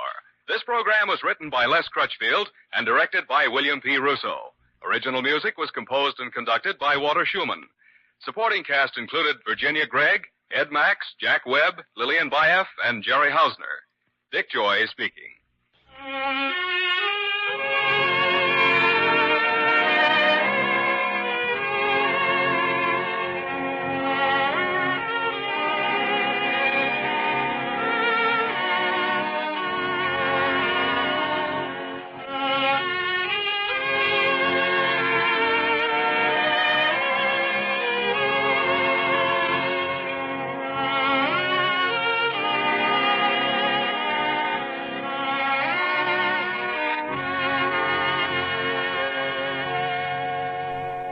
You're listening to Hojo Radio. More classic old-time radio coming your way next.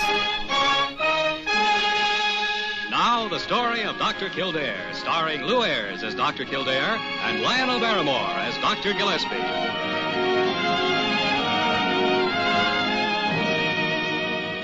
Blair General Hospital, one of the great citadels of American medicine. A clump of gray-white buildings planted deep in the heart of New York, nerve center of medical progress, where great minds and skilled hands wage man's everlasting battle against death and disease. Blair General Hospital, where life begins, where life ends, where life goes on. Well, Dr. Kildare, how nice to see you in clothes. I beg your pardon, Molly? Oh, now you know what I mean. Doctor's tunics may be all very well and good, but a suit of clothes really does something for a man. I'm glad you approve. What are you doing in Dr. Gillespie's outer office today? His nurse is on relief. You can find more excuses to get at that desk. Well, I started looking after him 20 years ago, and I can't seem to break myself of the habit. I see. I'm not in here. Oh, aren't you? Might have known it'd be you. But what are you all dressed up for? Going out? How do I look? I don't like your tie. Oh, what's the matter with it? Knot's too big. A knot is not too big. It's just right. I hate big knots stuck under men's chins. Well, you aren't wearing this. Well, I'm looking at it.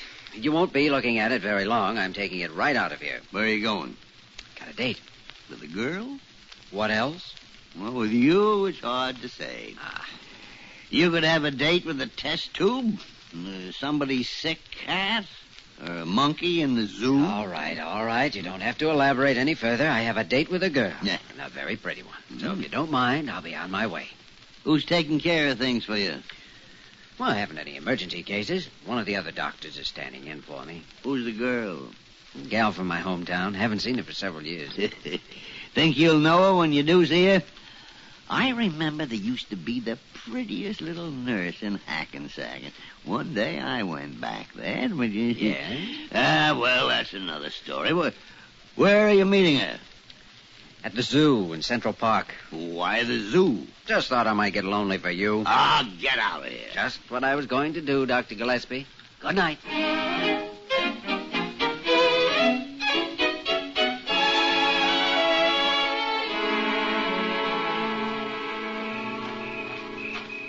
Hello, Janet. Jimmy.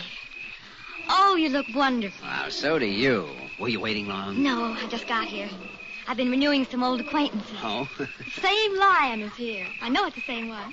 And I'd swear some of the monkeys are the same. How long has it been since? Since we were here? Several years. I thought so many times about how we used to come here to the zoo when I'd get to New York. Let's see, now, you were about 20, if I remember correctly. And I was 17. Life was a very serious thing in those days, wasn't it? It certainly was. We spelled it in capital letters. Spent every waking moment worrying about what we were going to do with it. Well, you got what you wanted when you were 20. You're certainly a successful doctor. Did you get what you wanted when you were 17? Hardly. At 17, I wanted to marry you. No. Well, anyway, you're lucky. It isn't much fun being a doctor's wife. I never heard your mother complain. No, she never did, but I know what her life was like. Not just days, but weeks would go by when she'd only see my father as he gulped a cup of coffee on his way out of a case or on his way to bed at some unholy hour. Thought about you a lot of times, Janet.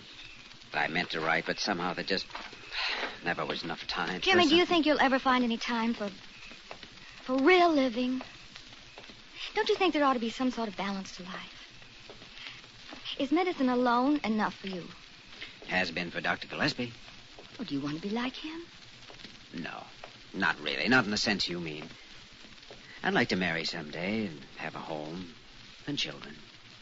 I wonder if you'll ever take the time. Oh, sure I will. Someday. We've got a lot of time yet. So have you, for that matter. You're so quiet. What are you thinking about? An old Chinese proverb. Oh, what? Enjoy yourself. It is later than you think. It's turned cold suddenly, hasn't it? Come on, let's hop a cab and get some dinner.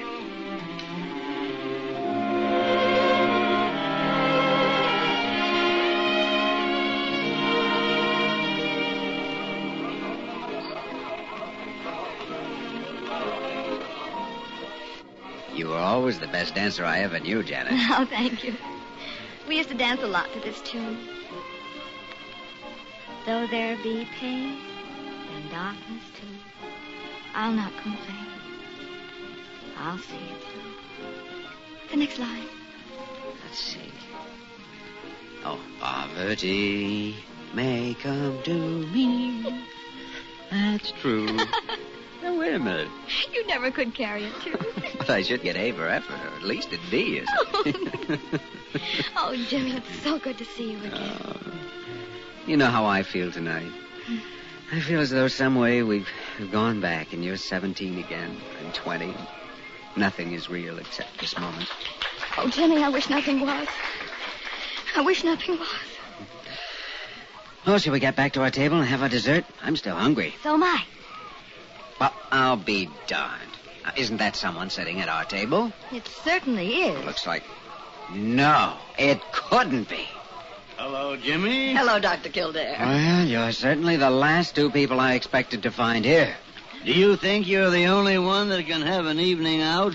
Oh, Janet, I'm sorry. May I present Dr. Gillespie and Miss Bird? This is Miss Norman. How do you do? How do you do, Janet? We do have our own table right over there. We just came over to chat for a moment. Why, Molly, how nice to see you in clothes. Oh. Well, you could hardly expect me to come to a place like this in my uniform. You're from Jimmy's hometown, Miss Norman. Yes, I am. Then you knew his father. Oh, I should say I did. He took care of me a few weeks ago when I had the flu. Huh? Hey, look at those kids. I always wished I could dance like that. Who could dance to that music? Oh, we could. Want to try it, Janet? Really? Of course. Sure. Excuse us. You go right ahead. We'll cheer you on from the sideline. Oh, my, she's a pretty little thing. Yes, she is. There they go. Say, look at them. They really can dance. Leonard, don't you ever dance anymore? Only when they play a tango. You never even danced a tango with me. Oh, yes, you danced a tango when you were taking out that girl from the Folly. Molly, there are certain things much better left in the deep, dark past. Leonard, why didn't you ever marry? Well, I always meant to. But somehow I was always busy. Or you were. What? I was? Did you say I was? Well, you don't think that if I had married, I'd have married anyone else but you, do you? I wouldn't have dared. I wish I'd known that a long time ago. Oh, here they come. Sit down, Janet. I'll be all right in a minute. I feel so foolish. Something wrong? She got a dizzy spell on the floor. Here, drink a little water. That's right. She's as white as a sheet. Oh, I'm beginning to get my sea legs back now. I had the flu a while back. Oh, I told you that, didn't I? Anyhow, I guess I'm still a little weak from that. Gee, it's cold in here, isn't it? You'd better put your coat around you. Do you want to go? I think perhaps I'd better. I hate to break up the evening, though. Well, you've probably been overdoing it a little. Flu's sometimes much harder to get over than you realize. Well, it's been quite some time since I had it, though. Of course, I did lose a lot of weight. I suppose that takes time to get over, too. How would you like to spend the night in the hospital? I mean, you could have a room there. Oh, my goodness, no. There's nothing wrong with me that a good night's rest won't fix. I've felt like this 2 or 3 times before when I overdid. I'll be all right in the morning. Good night, Miss Norman. So nice to have met you, dear. Yeah, I'm glad to have met you, too. I hope you feel better tomorrow. Thank you. Sure I will. Good night.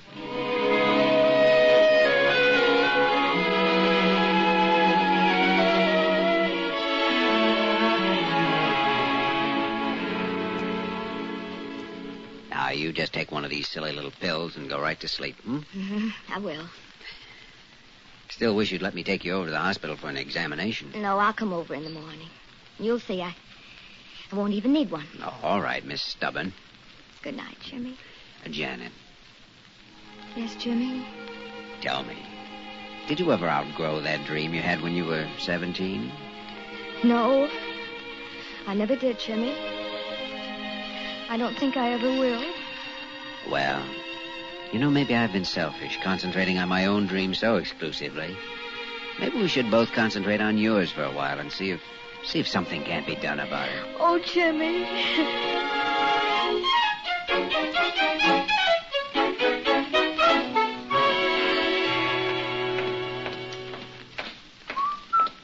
Good morning, Dr. Kildare. Good morning, you beautiful, ravishing creature, you. Sir, someone should take your temperature. Morning, Kildare. Good morning, you divine, wonderful being, you. Kildare, you're crazy. Oh, sorry, Dr. Gillespie. I think you ought to have your head examined. Head? Then you're a very poor diagnostician. Oh, I am I? Sorry, can't stop any longer. She's waiting in my office. You're out of your mind. You're so right. Hello, Janet. Hello, Jimmy. How do you feel? Oh, better, I think. Still a little groggy, though. Just sit down. Now, we'll take your temperature. Oh, I'm sure I don't have to. Well, now, there's only one way to find out. Here, under your tongue. That's right. You know, I didn't get much sleep last night. Now, why? Kept dreaming of you. Well, what do you think you were saying to me? What? It's later than you think. Over and over all night. It's later than you think. Funny, isn't it?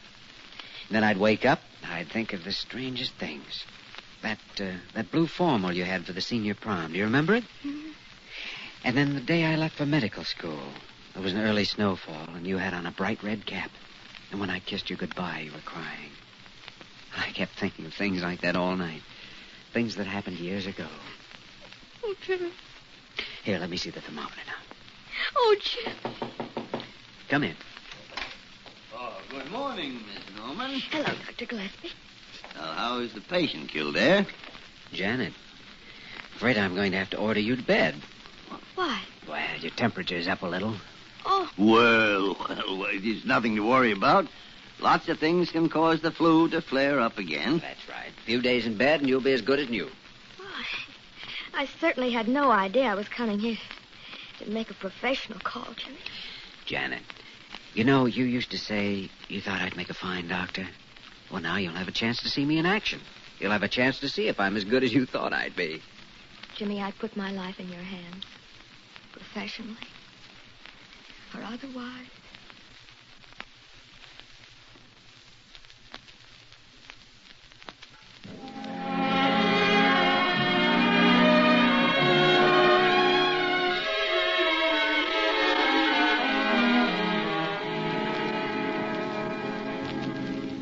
Jimmy, it's almost 2 o'clock in the morning. You've got a hard day tomorrow. I know.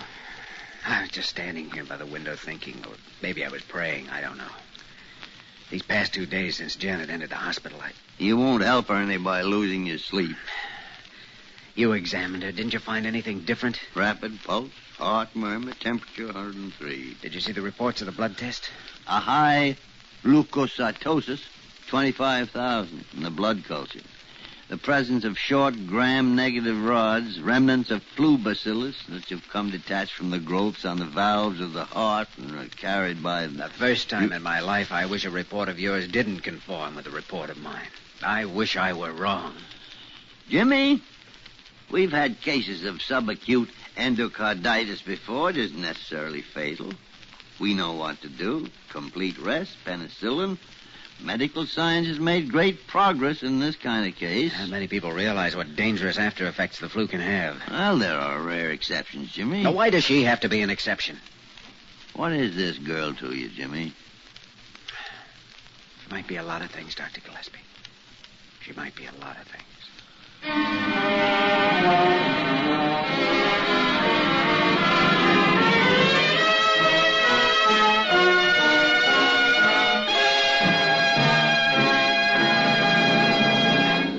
We return to the story of Dr. Kildare in just a moment.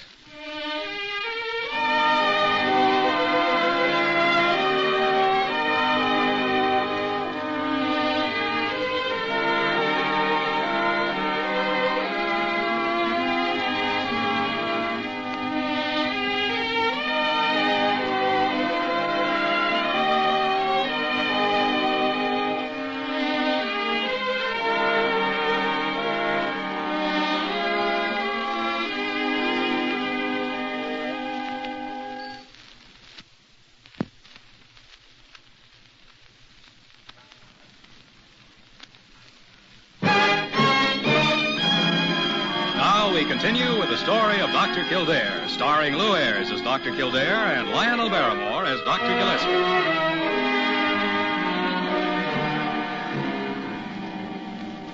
How do you feel, darling? Better. I'm very, very tired. But your temperature's down. Well, that's an improvement, isn't it? It certainly is. Now, we've got to keep it there. You look tired. Me? Oh, I am a little. A lot of troublesome cases? Yes, a lot of troublesome cases.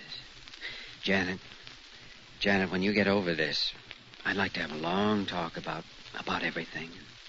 And then if you still want to, if you still think you could be happy as a doctor's wife. Jimmy. Is this... Am I to consider this a proposal? Grade A. Gilt-edged with a blue ribbon around it. Oh, Jimmy, if I get well, there's nothing that would make me happy. You know that. I didn't say if, Janet. I said when. I know. I'm the one that said if. Why? I don't know. Perhaps because of an old Chinese proverb.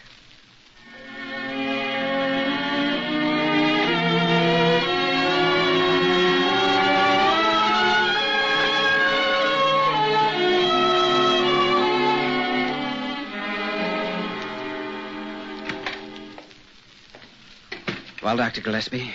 I examined her just you asked me to. Yes? The pains in her abdomen are caused by an enlarged spleen. And that group of red spots below her collarbone? Petechiae. You're sure that's what they are? They don't disappear on pressure. They're the right size and the... Well, I'm sorry, Jimmy. I'm sure they are. I think perhaps you better notify her parents if you haven't already. Parents are dead. She has a young brother. I didn't want to alarm him, but like called. He'll be here today. I'm going back to Janet's room. Molly's on duty. She's taking the case over. Bless her. I think I'll go back with you myself.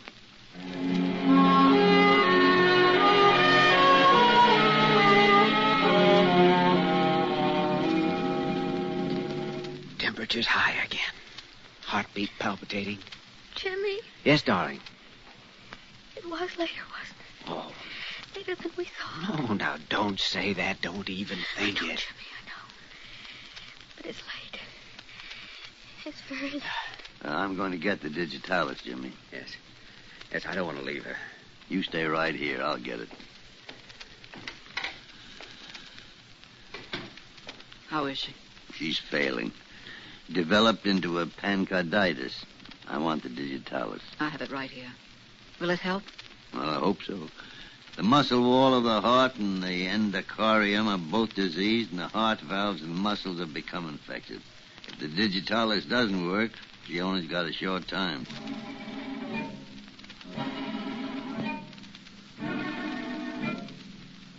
Heart's failing. There's one more thing we can do. Inject adrenaline directly into the heart to stimulate it. I have the injection ready, Doctor. Good. Dr. Kildare. No, will you, Doctor? Yes, of course.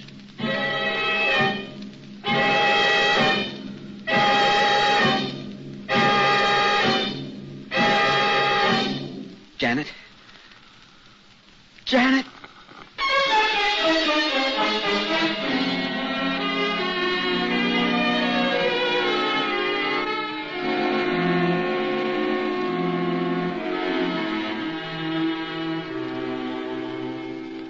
Bob, we tried everything we knew. There was nothing that medical science could do to save your sister's life. Well, she was all right when she came to New York.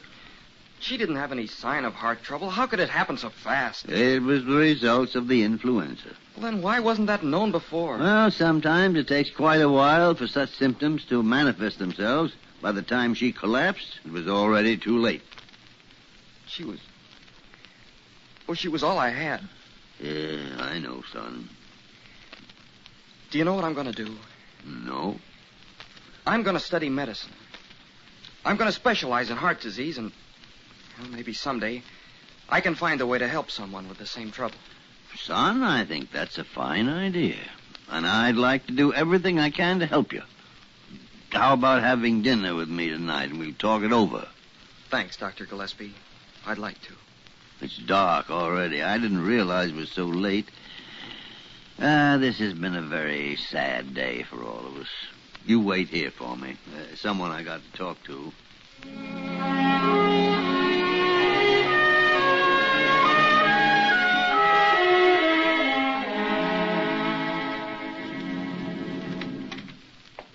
Jimmy? Yes? What is it? Do you mind if I turn the light on? It's pitch black in here. No, I don't mind. How about some dinner? Janet's brothers are in here. No, I couldn't eat. Oh, now, look, you're too good a doctor to take an attitude like that. Am I? Well, I wasn't so good a doctor today, was I? Oh, now, Jimmy. Now, neither were you. In fact, the entire field of medicine didn't make such a good showing today, did it? We can't win every battle, Jimmy. We can try, but we can't always win. Dr. Gillespie, I don't think I want to be a doctor anymore. What? Well, what would you be? I don't know. Carpenter, laborer, maybe. I don't know. What good is it anyway? All the years of study, the work, the devotion that's demanded of you. And if you can't save a life, it really matters when the cards are down. Jimmy, it isn't one life that matters to a doctor. It's all lives. You've lost a case and you'll lose others. But when the results are added up, you'll save a good many more than you'll lose. Do you think you're the first man that ever had to withstand loss and grief? A girl you know is dead, and the world died with her. But you're still living, and so is your oath, and so are the people you swore to help in that oath. Janet's brother's waiting in my office. He wants to take up medicine. Think of that now. He wants to study heart disease and maybe someday help someone who has the same illness his sister had. Well, I'm going to take him to supper. Good night. Dr. Gillespie, may I join you? Ah, certainly you may. I'm sorry. You're quite right. I don't know. Jimmy, what happened yesterday's already in the past. And from the pain and grief of yesterday comes the hope of tomorrow. Because the field of medicine's growing and expanding. Nothing can change what was written yesterday, Jimmy. But with study and work and faith, there's still hope of changing what might be written tomorrow. Shall we be on our way, Dr. Kildare? Yes, Dr. Gillespie. Let's be on our way toward tomorrow.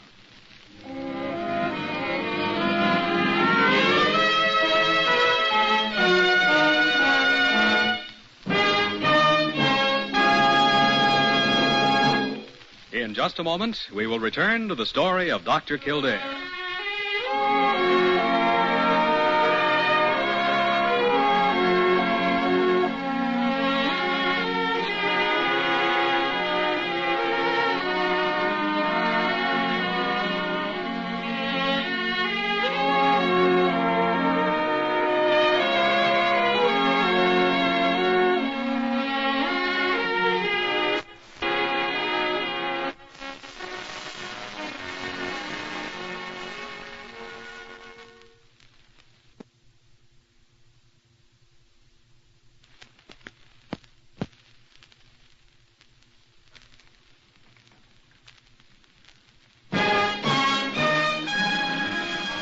Once again, the story of Dr. Kildare, starring Lou Ayres as Dr. Kildare and Lionel Barrymore as Dr. Gillespie. Well, this is my corner. My hotel's just up the street. Thank you for dinner, Dr. Gillespie. Good night, Bob. Good luck. Good night, Bob. Oh, come over tomorrow. Let us show you around the hospital. Thanks, I will. Good night. Foggy tonight. Yeah. Well, there's the hospital. We're almost home. Looks like a castle shining in the mist, doesn't it? Yeah, it does. A castle illuminated by hope, rising out of the darkness. Sorry I blew up tonight. Everything got too much for me for a few minutes. But medicine is my life. I wouldn't give it up for anything. I know that. Dr. Kildare.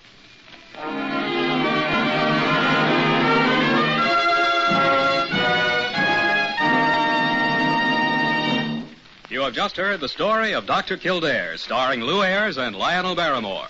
This program was written by Gene Holloway and directed by William P. Russo. Original music was composed and conducted by Walter Schumann. Supporting cast included Lorene Tuttle, Eleanor Audley, and Skip Homeyer. Dick Joy speaking.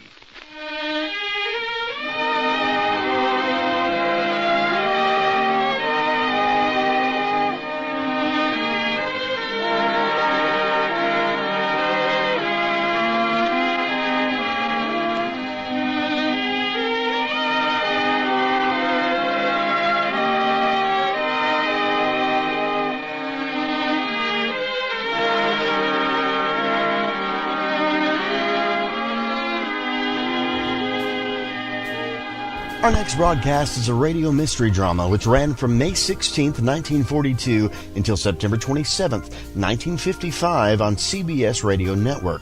The show was also broadcast in Chicago and over Armed Forces Radio. On the West Coast, it was sponsored by the Signal Oil Company. That whistle is your signal for the Signal Oil program. The program was also adapted into a film noir series by Columbia Pictures in 1944. Each episode began with the sound of footsteps and a person whistling. The haunting signature theme tune was composed by Wilbert Hatch and featured Dorothy Roberts whistling with an orchestra. We present to you The Whistler on Hojo Radio. Wait a minute. Have you heard the weird tales of The Whistler?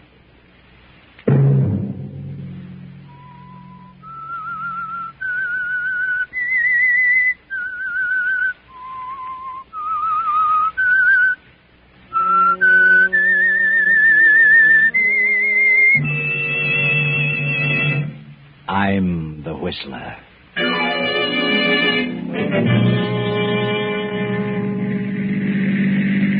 Here's the sanitarium, Harvey.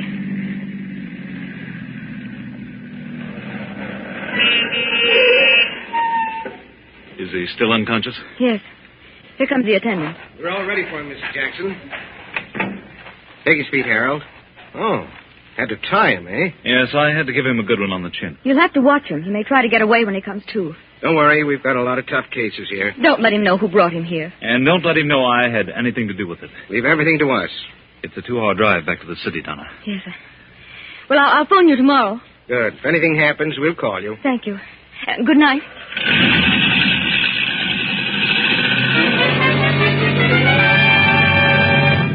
Saturday night, and again CBS presents The Whistler.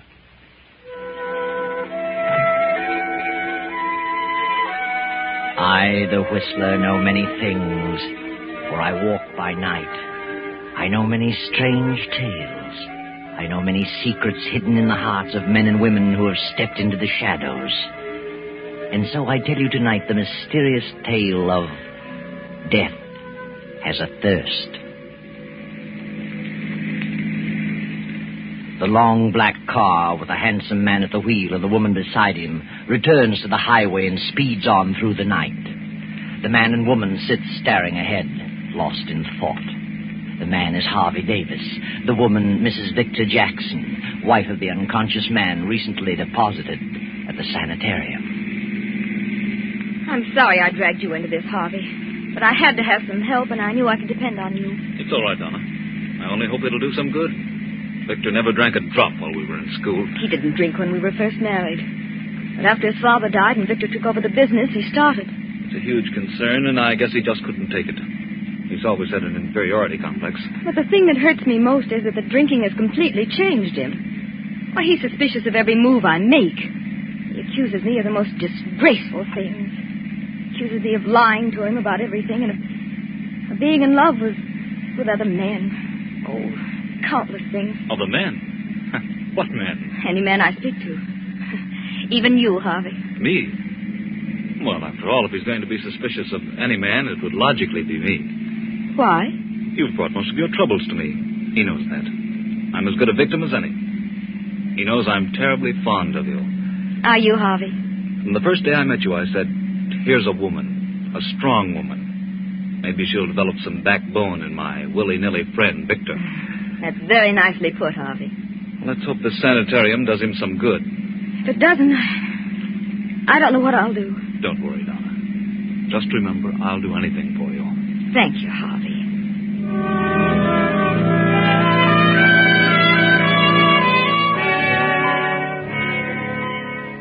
About midnight, the black sedan arrives at the Jackson mansion.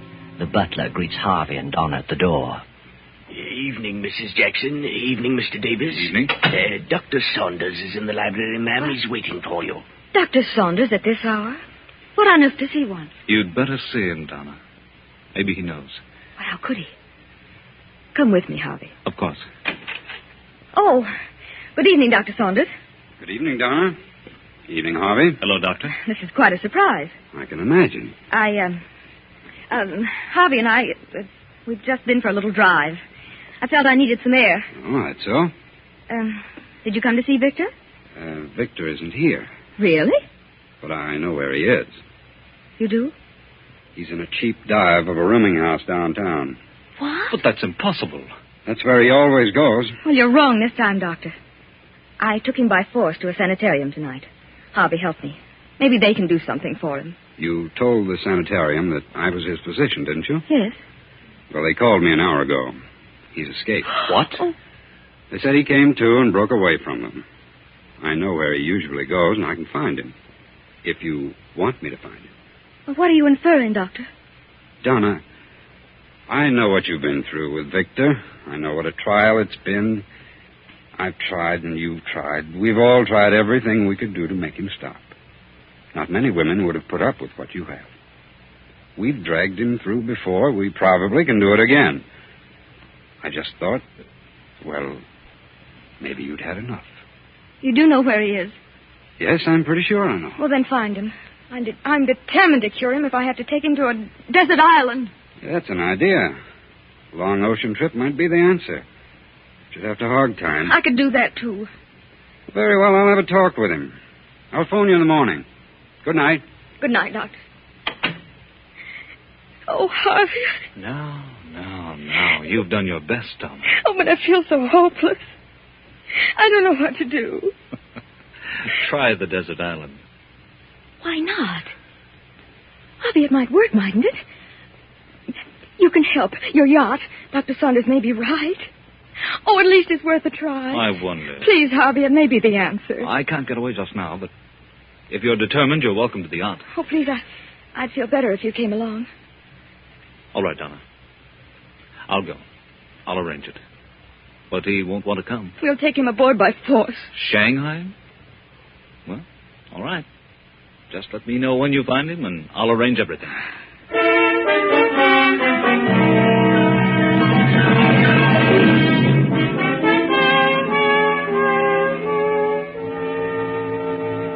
He sure was plastered. Well, I'll leave you alone with him, Doctor. Thanks. That high pole will bring him out of this. Victor. Victor. What's going on here? Who are you? Get away. Quiet. Take it easy, Victor. Huh?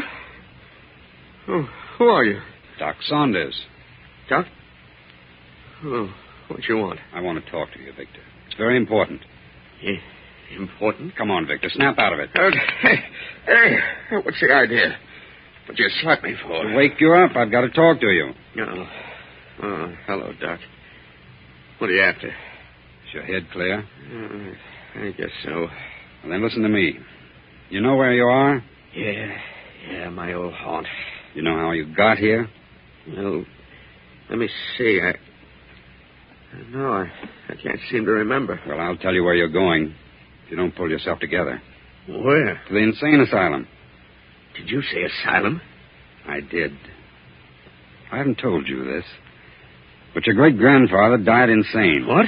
And that was your father's greatest fear, that he would be a victim. And there's nothing that hastens final mental breakdown more than alcohol. Insanity? Are you just telling me that? No, I can prove it. Good Lord. Do you want that to happen to you? Oh, no. Oh, but I just can't seem to quit. You're going away, Vic. Away? Where? I'm sending you on a long voyage with no liquor. Oh, no. No, you're not. No, now, I'll get hold of myself. You said that before. I can take it or leave it alone if I want to. But you haven't so far. You've gone from bad to worse. Now you're going where you can't get it. But, Doc, I can't. I'd die. I couldn't stand it. You'll stand it and like it. If I have to kill you. No, I won't be pushed around by anyone. I know who's back of this, Donna. She wants to get rid of me. Asylum, yeah. Yeah, that'd suit her fine. She'd like that. So she can cavort around with Harvey and all the others. Shut up, Vic. You're all planning to get rid of me. You don't like me. You're taking a trip. Get rid of me and you all share in the estate. Well, you'll see how much good it'll do. But you are taking a trip, Victor.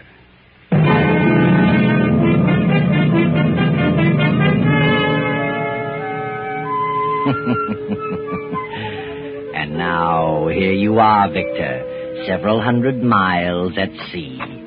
And worried, too, aren't you, Victor? That talk about insanity really upset you. You believe it, too, don't you? What's this? Where am I? Donna. Do you feel better? What is this? It's moving. I feel dizzy. I don't think you're dizzy. We're on a boat, darling. What boat? We're on a boat in the middle of the ocean. A boat? Doc Saunders. That's what he said. A voyage. It's his idea. Oh, now, Victor, everything's going to be all right. I know what you're planning to do. You're planning to kill me.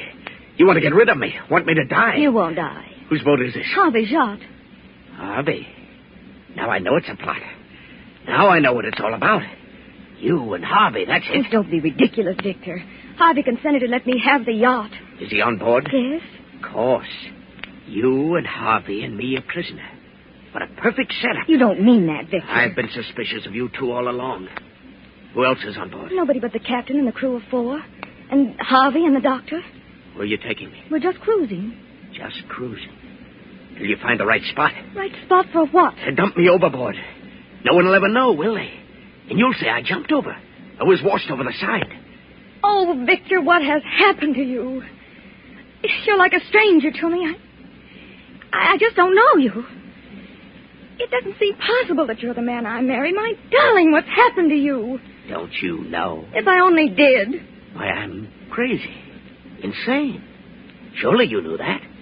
My great-grandfather was insane, and my grandfather, and undoubtedly my father, so why not me? You're talking nonsense. No. Hasn't Doc Saunders told you what he knows? No. Oh, come now. You three are closer than that. Stop talking such nonsense. I won't listen. I'm getting out of this cabin. I can't stand to be cooped up like No, this. please stay here for a while, Victor. Please. Here, I brought you some milk. Please drink it. Milk? Ah. Got a funny color to it. And it smells strange. What's in it? Arsenic? It's just plain milk, Victor. Now drink it. Do you like milk, Donna? Yes, I love milk. Then drink it yourself. Victor! Oh, all over my dress. You're trying to poison me, that's it. Now get out of here. Get out. Oh, Victor, please, darling. Get out!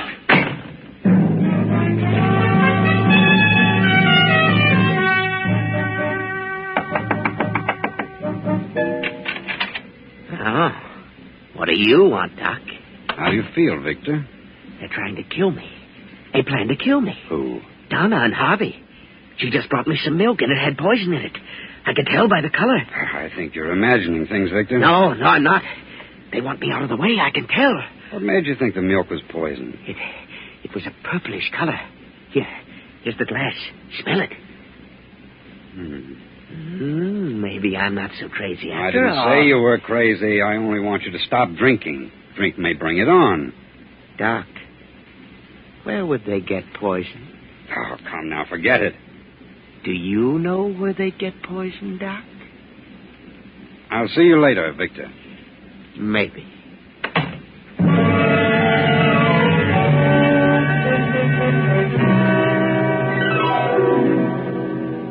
Did you send for me, Doctor? Yes. Did you take some milk to Victor? Yes, I did. What'd you put in it? Why should I put anything in it? Victor thinks you did. You should know me better than that, Doctor. You did put something in it. Oh, yes, I did.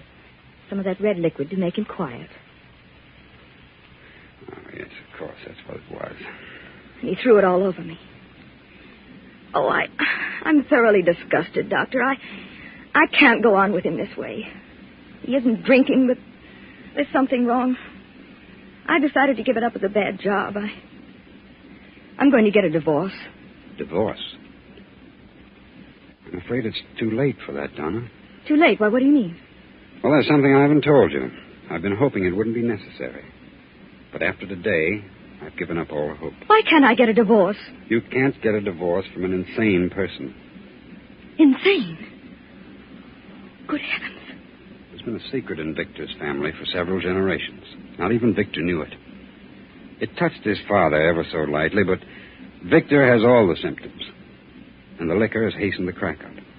I couldn't be certain as long as he was drinking. But today, I realized the truth. Well, I'm bewildered. I've never been so shocked in my life. I wish you hadn't told me. I'm sorry, Donna. I wanted you to be on your guard. He has some strange hallucination about you and Harvey. He thinks you're planning to do away with him. Do away with him? Oh, but that's ridiculous. I've never had such a thought. Never. Oh, but now I am frightened. Doctor, what about Alice? Your daughter's only 8 years old. There are no symptoms, and it may miss her entirely. But think what this will mean. If this gets out about Victor, why, it may ruin her whole life. I understand that. That must never happen. It must remain a secret. That'll be difficult. It's going to be hard to handle when that craving returns. Yes, he will. I'll think of something. I'll find a way.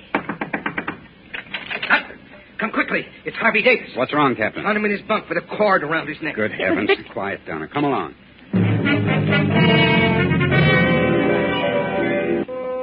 Is he dead? No, he's breathing. Found him just in time. He'll be all right in a few minutes. Thank heaven. Harvey. Harvey. Donna, what's wrong? What's happened? Nothing much, Harvey. Just a little accident. You'll be all right. Oh, my throat. What's going on? You don't remember? No, I was just taking a little nap. I feel as though I'd been choked. Better tell him, Donna. Come along, Captain. Any liquor aboard, Captain? Yes, Doctor. Several bottles in the locker in my cabin. Let's have a look. I gave it locked because, Hey, it's been jimmied. Well, what do you know? It's all gone. I expected that. I'll skin those men alive. Don't blame the men, Captain. What do you mean? What the devil is that? We've hit something. Come on. Captain! What is it, man? What's wrong with you? The boilers blew up. We must have hit a reef. All three of the men with the crew were down there. We've got to abandon. I'm hurt bad, Captain. He's dead. See to the lifeboat. Round up the others. I'll go below. Yes, Captain. Murphy! John! Riley! Are you there? Good Lord, what a mess. I can't imagine.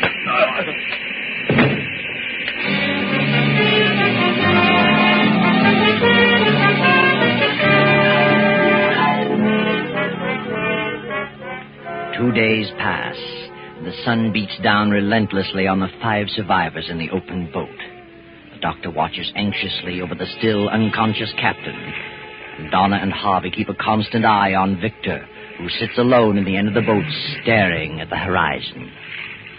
How's the captain, Doctor? Still holding his own. Must have had a bad fall down that companionway. I don't think he fell. Good thing you went down after him. We're running low on water. I hope we sight some land today. How much water have you left in your canteen, Donna? Half full. Hey, look over there. What's that? Why, it's a ship. No, it's land. An island. Grab an oar, Victor. Come on, Doc.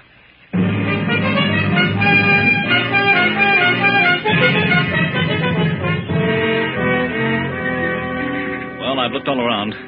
Places as barren of food and water as the Sahara Desert. I'm afraid if we do locate any water, it won't be fit to drink. There must be water. What do you care about water? You've got a canteen full of whiskey. How much water is left? I have some, and Dr. Saunders has some. So I'd better get busy. Although my experiences on these islands haven't been so good. Here's a chance to put your chemistry to use, Harvey. You know the test for lead and zinc? Yes. I'll give you 2 vials, some sodium sulfide tablets, and some potassium chromate. You know the test, 1 tablet of each and 10 cc's with water. Mm-hmm. A dark precipitate means poison. Yes, I know. Thanks, Doc. Well, I'll start off and keep a direct line to the other side. Wherever that is. Wait a minute, Harvey. I think I'll go with you. Oh, why? Oh, maybe I can help. I'd go with you, Harvey, but I'd better keep my eye on the captain. He's the only one who knows where we are. I've got to pull him through. That's all right, Doc. I don't need any help. I think I'll go anyway. All right. If you insist, come on. Harvey, wait. I'm going too. Why? Because I want to. We don't need you. But I'm coming just the same. Please, Harvey, I'd like to come. All right. Let's go.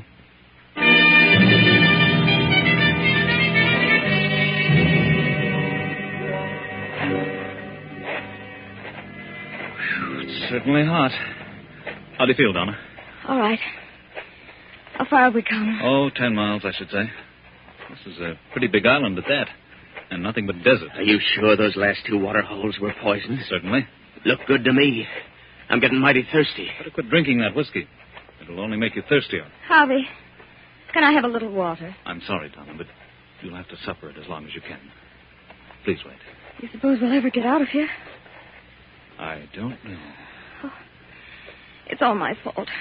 What a shame to get you into such a mess. Please forgive me, Harvey. There's nothing to forgive, Donna.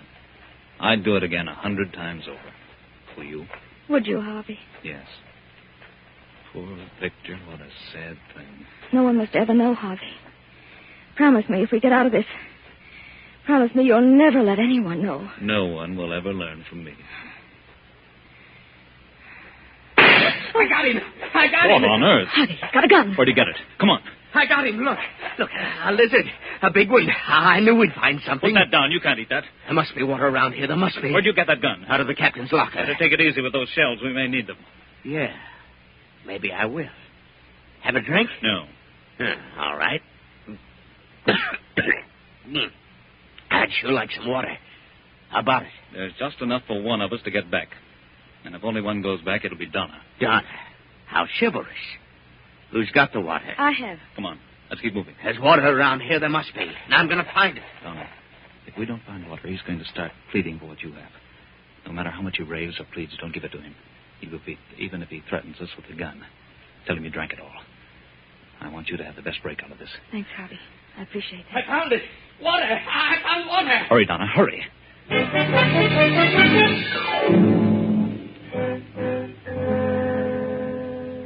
Well, what about it? What's the test show? Just like all the rest. It's full of lead and zinc and heaven knows what else. Poison, huh? Where's Chad? How about some of that water? What water? In Donna's canteen. There isn't any more. Who drank it? I did. You both did. You left none for me. You've got your whiskey. I can't drink whiskey all the time. Done pretty well on it for several years. I've got to have some water. Harvey won't. Harvey. Is that all you think about, Harvey? You should have married Harvey. Perhaps you're right about that. You sure that water's poison? I'm not drinking it, and I'm thirsty, too. Maybe you're just waiting. For what? I don't know. But I can imagine a few things. We'd better stop here for the night. Are you very tired, Donna? Awfully.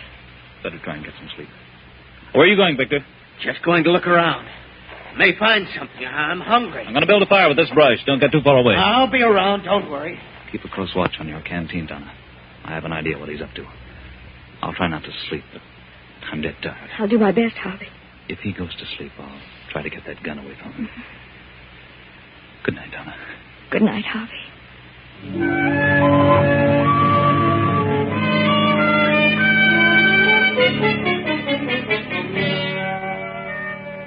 Night comes on. The fire burns low, and only a red glow remains. Donna, in spite of herself, drops off into a sound sleep. Victor stirs from his place 20 feet away, looks about him, and crawls silently toward the sleeping Donna. Put it down, Victor. I want some water. There isn't any more. I think there is. You heard what I said. You're lying. You have got some. Victor, what is it? You've got some water and you won't give me any. Harvey. I'm wise to you. You don't want me to have any. You want me to die. You're in love with each other. You're drunk. What if I am in love with Harvey? What of it? Donna. You want me out of the way. Neither of you is very thirsty, no. Because you had some water. And you got it out of that pool. You're lying to me. It's good water. You're crazy. You sneaked it out of there while I was asleep. You tried to make me think it was poison. I ought to shoot you both. All right, Victor, if you're so positive. Go on down and drink out of the pool. Oh, that gives me an idea. I'll just find out if that water's poison. Go drink some of it, Harvey. Certainly not. I'll give you 30 seconds. It's poison, Victor. Go ahead, drink, or I'll shoot. No, don't do it, Harvey. Then supposing you drink some, Donna. Very well, I will. Victor, it'll kill her. Donna, wait. I'll drink it. You're a fool, Victor. But come along. This is going to be very interesting. Not as much as you think. Get off of me! Out! Oh. Maybe that'll hold you, Harvey. Oh, Harvey. I'm all right, Donna. It just hit my shoulder. I hope you're satisfied now that it is poison, Victor. Maybe. But you two are getting water for someplace. All right. Hand over that canteen, Donna. Please, Victor. That's for Donna. I'll take care of it for all of us. And if either of you make a move toward me, I'll shoot both of you. Good night.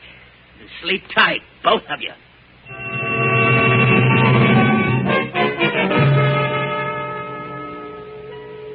The night slowly fades, and the chill of dawn creeps in. Then as the sun comes over the horizon, Harvey stirs fretfully, opens his eyes, and looks for Donna. She sits beyond the dead embers of the campfire, her hands folded before her, staring blankly into space. Harvey raises up with a start and moves quickly to her side. Victor is sprawled on his back, the hilt of a hunting knife protruding from his breast. Donna. Good. What's happened to Victor? He's dead, Harvey. Dead? That knife. Why, it's yours, Donna. Yes, it's mine. Now no one will ever know. Will they, Harvey? No. I had to. Harvey, hello there. It's Dr. Saunders. Here we are.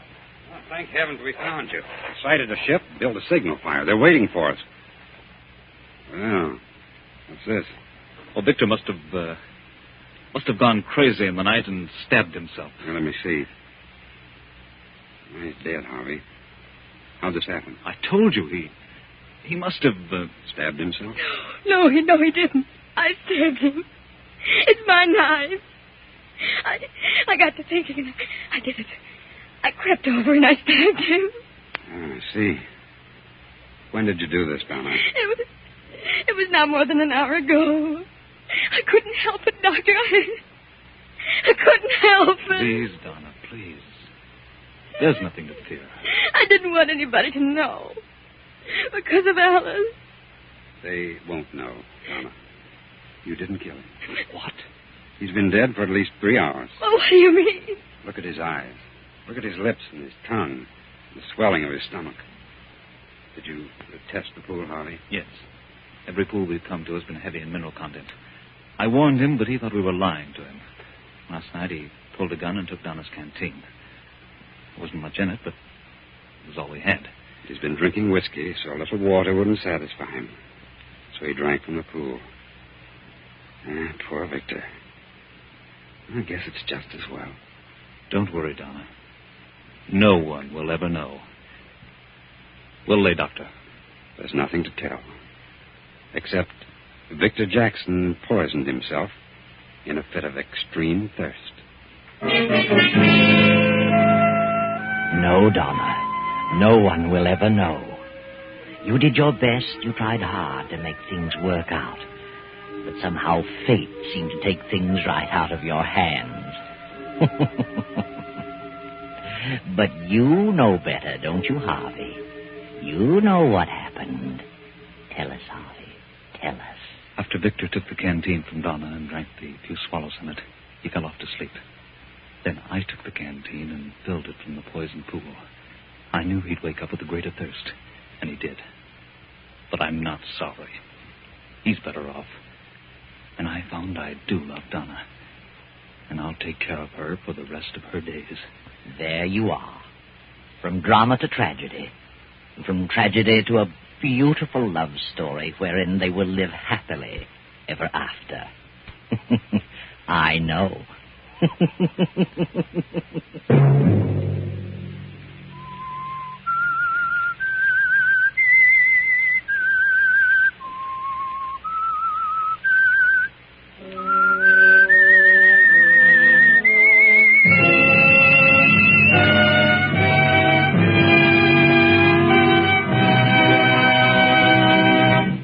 CBS has presented The Whistler.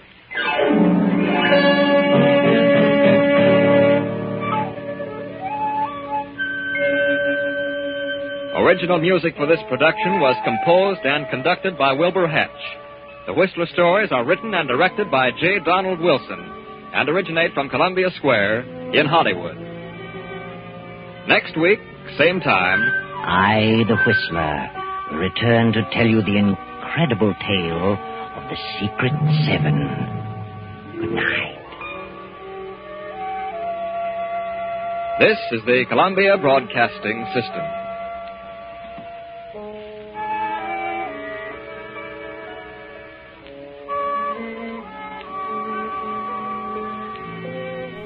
Thanks for listening to Hojo Radio. We have more classic radio coming your way next. Have you heard the weird tales of the Whistler?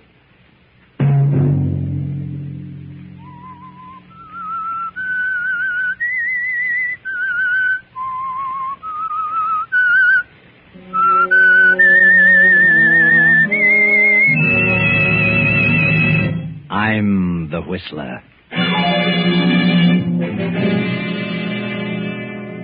Gentlemen, we 7 scientists have banded together because the government of Austria is in deadly peril. We have evidence that Austria is being dangerously undermined by the Nazis, and that nothing is being done from the standpoint of the law to prevent it. We have therefore resolved to take measures into our own hands and prevent this chaos. At our next meeting, we shall present the names of those in high places who attempt to divide and conquer, and shall decide then as to what action shall be taken against them. And such was the organization in which Hans Minkler, the young, mild-mannered biologist of Vienna, suddenly found himself a member. Hans Minkler, whose whole life was dedicated to the preservation and the saving of human life. Hans Minkler, referred to by his classmates as the man who couldn't kill a fly. Saturday night, and again CBS presents The Whistler.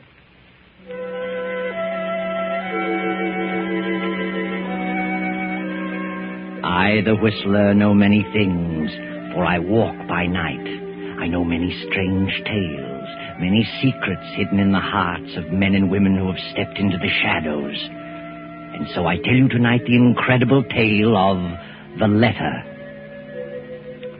Hans Minkler, the young biologist, only half heard the speech of the leader of the 7 scientists, for Hans was dreaming of his beloved experiments. His experiments and the pretty niece of Monsieur Gallet, the lovely Viel, who had been living in Vienna these past 4 years. Kindly Monsieur Gallet was interested in Hans Minkler's theories, and Hans was hoping Gallet might finance them. Well, Dr. Minkler, I've studied the outline of your proposed experiments, and I've come to the conclusion that you can accomplish great things. Oh, well, that makes me very happy, Monsieur Gallet. How much do you think you'll need to carry on? I feel quite sure that I could get along for a couple of years on 5,000. If my cell experiments prove successful, human life may be prolonged considerably. I have all the faith in the world in Hans, Uncle. My niece is certainly sold on your ability, Dr. Minkler. So are you, Uncle. You may as well admit it. Young men with your principles are all too scarce today. Europe seems to be saturated with men who claim they want to save mankind. They all seem to want to arrive at it through a destructive method. Well, it's only a temporary condition. Who do you plan to have assist you? Kurt Lassner? Kurt? Well, I haven't decided yet. Kurt is a fine young man. Yes, he was a good student, but he's drifted away from his studies. He's become absorbed in politics. Very well, Hans. I'll start you out with 5,000. Is that the way you want it, Viel? Yes, Uncle, you're a darling. I hope that someday I may be able to repay you. See where that is, Viel. Come into the library, Hans. I'll give you a check. Yes, of course. Oh, good evening, Kurt. Hello, Viel. Well, how are you? Very well, Kurt. You're very lovely this evening. Thank you. Yes, indeed. The prettiest girl in Vienna. Is Hans here? I said I'd pick him up on my way downtown. Yes, he's talking to Uncle, talking business. My, I've had a busy day. Not enough hours to go around. Sit down, Kurt. Thanks. Kurt, why have you given up your career? Biology? No, I don't know. But you could do so much good. You were so well equipped to carry on in science. Think of the things yet to be done. I'm going to do things. Great things. I mean things that will really benefit mankind. Well, that's what I mean, too. You know, you sound like Hans. Hans is very sad about your dropping your work. He counted on your helping him in his experiments. Oh, he'll get over it. Besides, those experiments can wait a while. No, Hans is going ahead. Who's going to help him? I am, if no one else. You? Well, how can you help him? I can learn biology. But it'll take a lot of money to do what he planned. He has the money. It's all arranged. My uncle has financed him. Your uncle? Yes. Well, I wish Hans luck. And I'm going to marry Hans. What? You and Hans? Well, what a surprise. Yes, I've made up my mind. I see. Well, I guess... Good evening, Kurt. Glad to see you. Good evening. Hello, Kurt. Oh, have you heard the good news? Yes, Viel just told me. And I wish you both good luck. I hope you'll be very happy. When's the wedding? Wedding? What wedding? Oh, yes. Me, of course. Typical absent-minded professor. See, look, I have the money for my experiments. Well, Hans, it's 7:45. We better run along. We have an appointment at 8. Oh, yes, the meeting. I'd forgotten. Yes, I'll be right with you. Goodbye, monsieur. Bye. Good night, Viel. Darling. Good night, Hans, dear. I'll see you in the morning.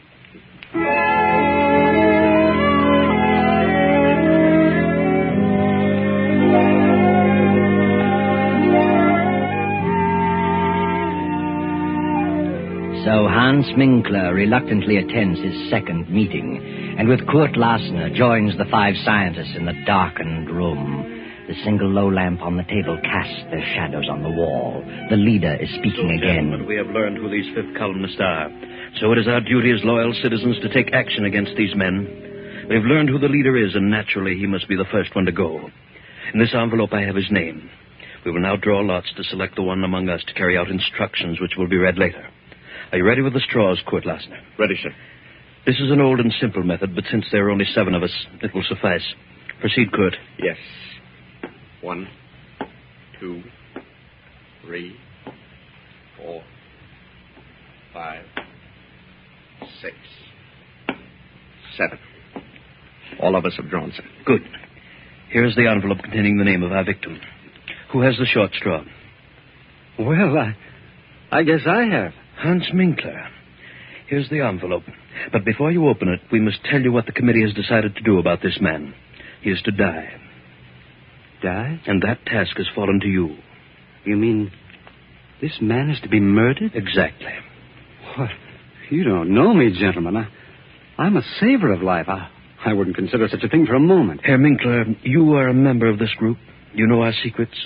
It will be best for us and for you if you completely forget your scruples. Oh, but I can't belong to a society with such diabolical purposes. Why, I didn't realize what this was all about. Oh, no, I withdraw. It's too late to think about withdrawing. Do you mean that you actually expect me to kill someone? You have been selected. You are fools. Oh, I couldn't kill a fly. I couldn't harm a living thing if the whole country went up in smoke.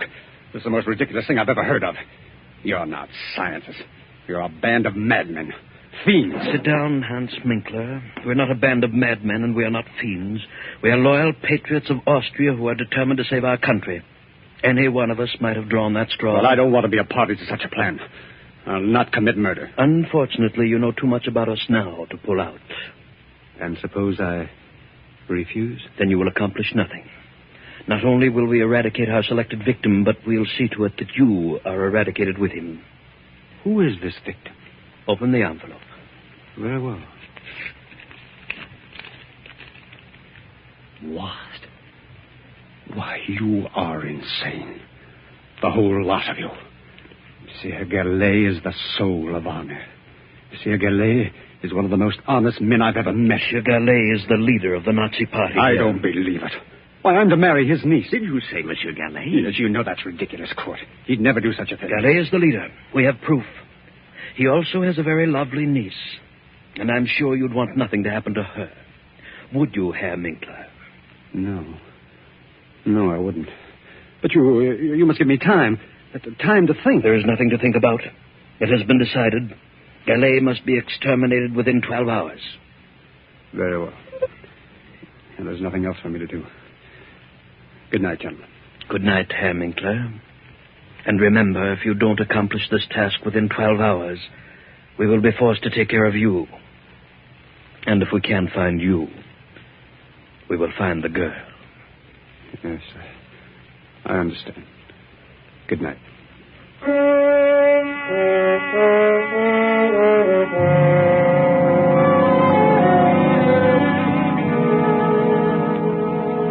Well, Hans, what are you going to do about it?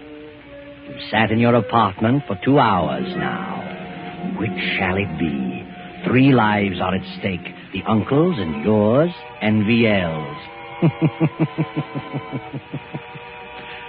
Hans gets his car and drives to Monsieur Gallet's home. Well, hello, Hans.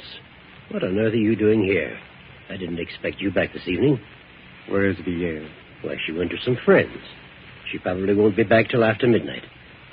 What on earth's wrong with you? Get your hat and coat, Monsieur Gallet. What? Have you been drinking, Hans? Get your hat and coat. Now, wait a minute. Suppose you explain... There's no time for explanations. Get your things. What for? You're coming with me. I was just ready to turn in. You better run along, Hans. You'll feel better in the morning. Put up your hands, Monsieur Gallet. What? This is the funniest thing I've ever encountered. Have you really got a gun in your pocket? I have. I hope you don't force me to prove it. Well, this is certainly a surprise. The meaning of all this? I've just discovered that you're the leader of the Nazis who are trying to undermine the Austrian government. Are you serious? Yes. Who told you such a thing? There's an organization which is determined to eradicate all Nazis one by one. And you are the leader. Read this. It says leader Paul Gallet. Death. This is the maddest thing I've ever heard of. I've been highly active in anti-Nazi work. They say that's merely a cover-up. Are you a member of this secret organization? Yes. You've been selected to kill me? Yes. It's unbelievable that you, Hans Minkler, could be mixed up in such a thing. I think you're being hoodwinked. I am an anti-Nazi. And if you plan to kill me, you must belong to the Nazi organization. Get your things and come along. What do you intend to do with me? That's all planned. Come along. Very well. You, give me that gun. You fool. No, don't. You.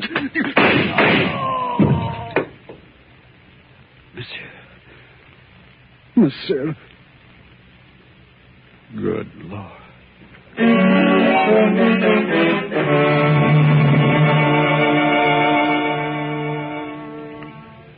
Hans stands staring at the body of Monsieur Gallet for a few moments. Then in a daze, he turns out the lights, closes the library door, and returns to his apartment. For the remainder of the night, he sits at his desk staring into the darkness, lost in thought. And then morning comes, and Viel at her home opens the library door and...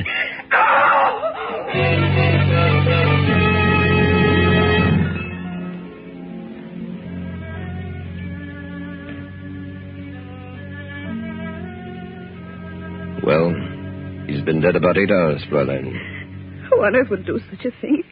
He had no enemies. He was quite active in anti-Nazi work. Yes. Here's something we found on the library floor. A pipe? Yes. The bowl is hand-carved, has initials on it. As you see, the stem is broken. Have you ever seen this pipe before? Well, I don't remember. There's something else we found, a note, which reads, Leader Paul Gallet, death. Do you recognize the handwriting? No.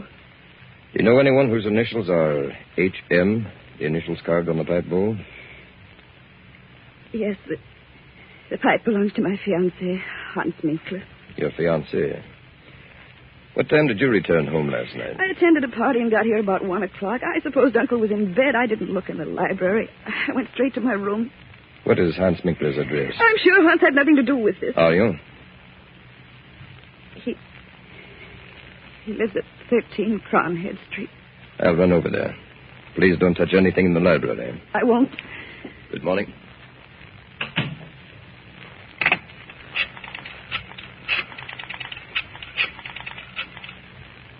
Kurt, something terrible happened. Uncle was murdered last night.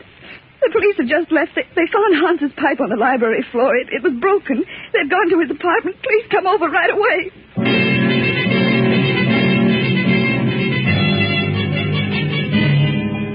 Hello, Hans.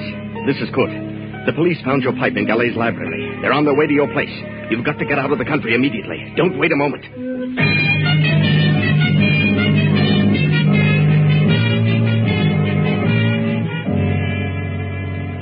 Oh, Kurt, it's terrible. Now, control yourself, Ian. Oh, Kurt, I can't imagine why anyone would do such a thing.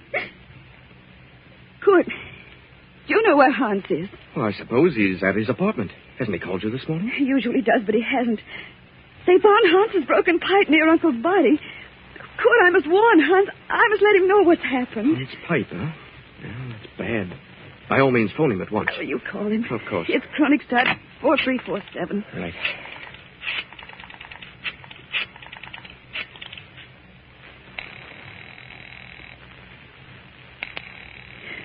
It's ringing. He must be there.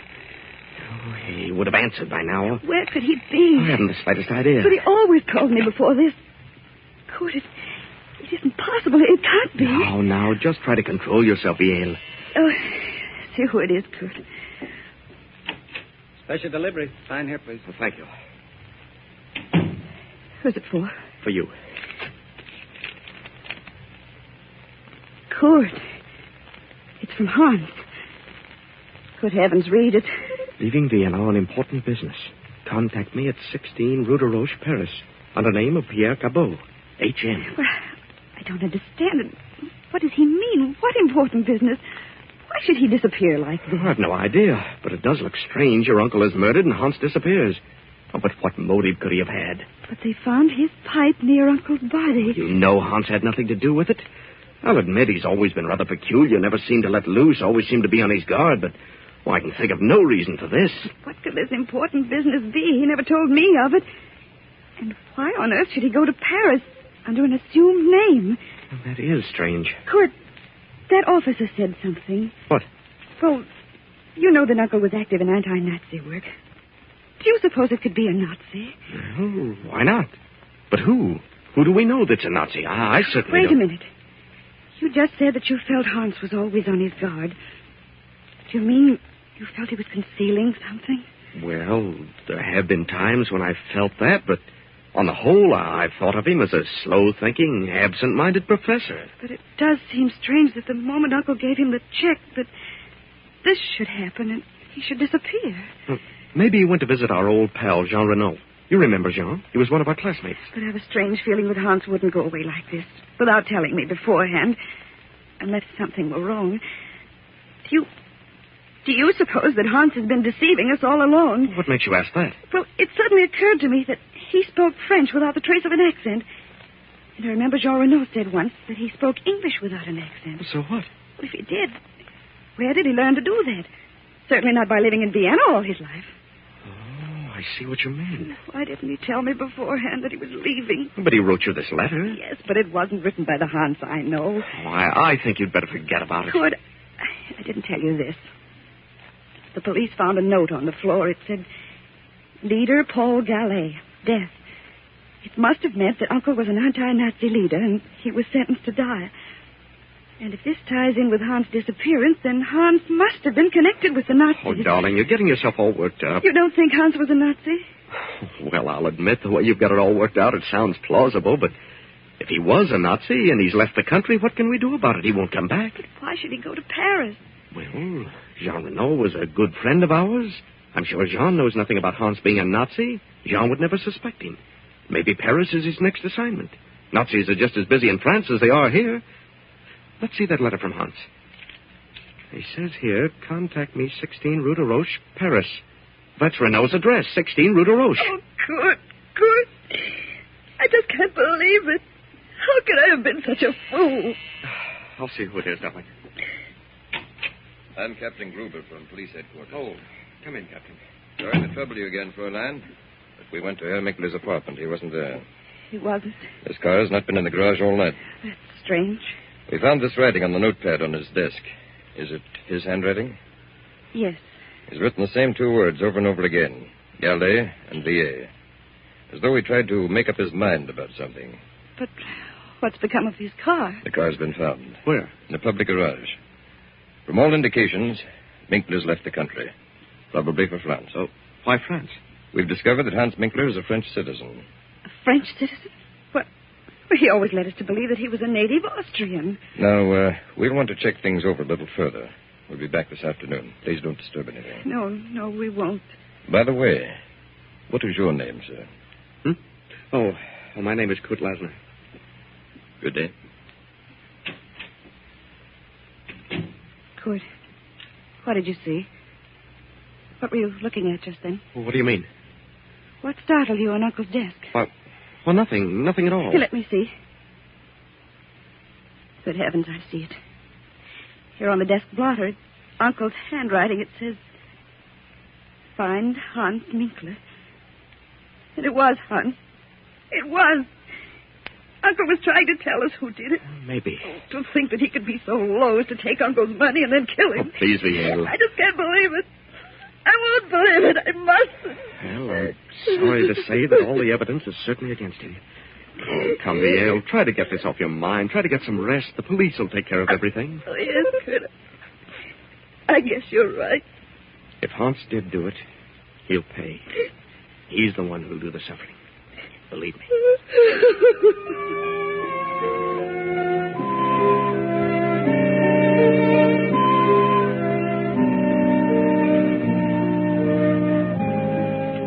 But during the night, the Nazi hordes rolled swiftly into Austria. Without firing a shot, took over the reins of government. A few weeks later, France declared war.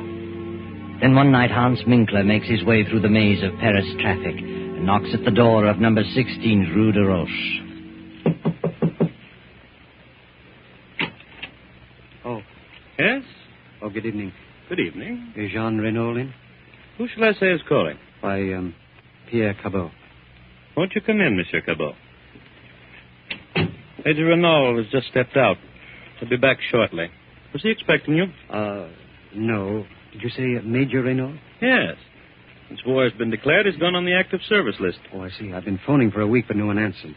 You haven't seen the Major in some time. No, I haven't. I've been in Austria for several years. Renault and I went to school together in Vienna. Oh. Are you by any chance Hans Minkler?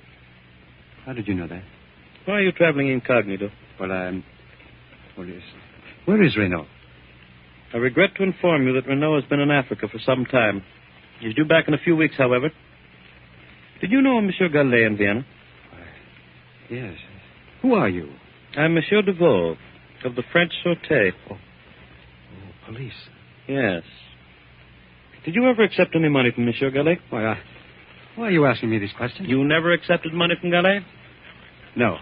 Search him, Henri. No, just a moment. Sorry, Minkler. I'll take the bill for it, Henri. Yes, sir. I don't understand all this. You understand, all right. Well, so you never received money from Gallet. What's this check for? Well, that's to help carry on my experiments. Undoubtedly. Monsieur Gallet was helping you and quite a number of others to carry on experiments. Others? I suppose you say you're new at this game. Game? I don't know what you mean. I had nothing to do with his death. Nothing. Yes, I believe that. Why should you kill one of your own? Oh, I don't know what you're talking about. If you were intending to carry on experiments in Vienna, why is this check drawn on the Bank of Paris? Well, maybe he had a surplus of funds here. Indeed he did. How did you know I was coming here? We knew it. Just what were your plans? Oh, this is ridiculous. I'm not a spy. I was engaged to marry Gallet's niece. Really? Some way I got mixed up with an organization which planned to rid Austria of all Nazis. They claimed that Monsieur Gallet was the leader in Vienna. I denied it. But nevertheless, I was selected to murder him. Oh, I see. And told that if I refused, they'd also kill me and my fiancée as well. I decided to get them out of the country. I went to Gallet's home. My fiancé was not there. I knew there was no time to lose. So I tried to take him away by force. He was suspicious. I mean, we suddenly got into a scuffle. And then someone behind me fired a gun. I don't know who it was. And Gallet fell dead. I see. I went to my home. Next morning learned that they were looking for me. I got out of the country, and in a roundabout way, I came to Paris. A good story. But it doesn't hold water. Gallet was a Nazi leader, and there's too much evidence against you, Minkler. Come on. Let's go down to headquarters.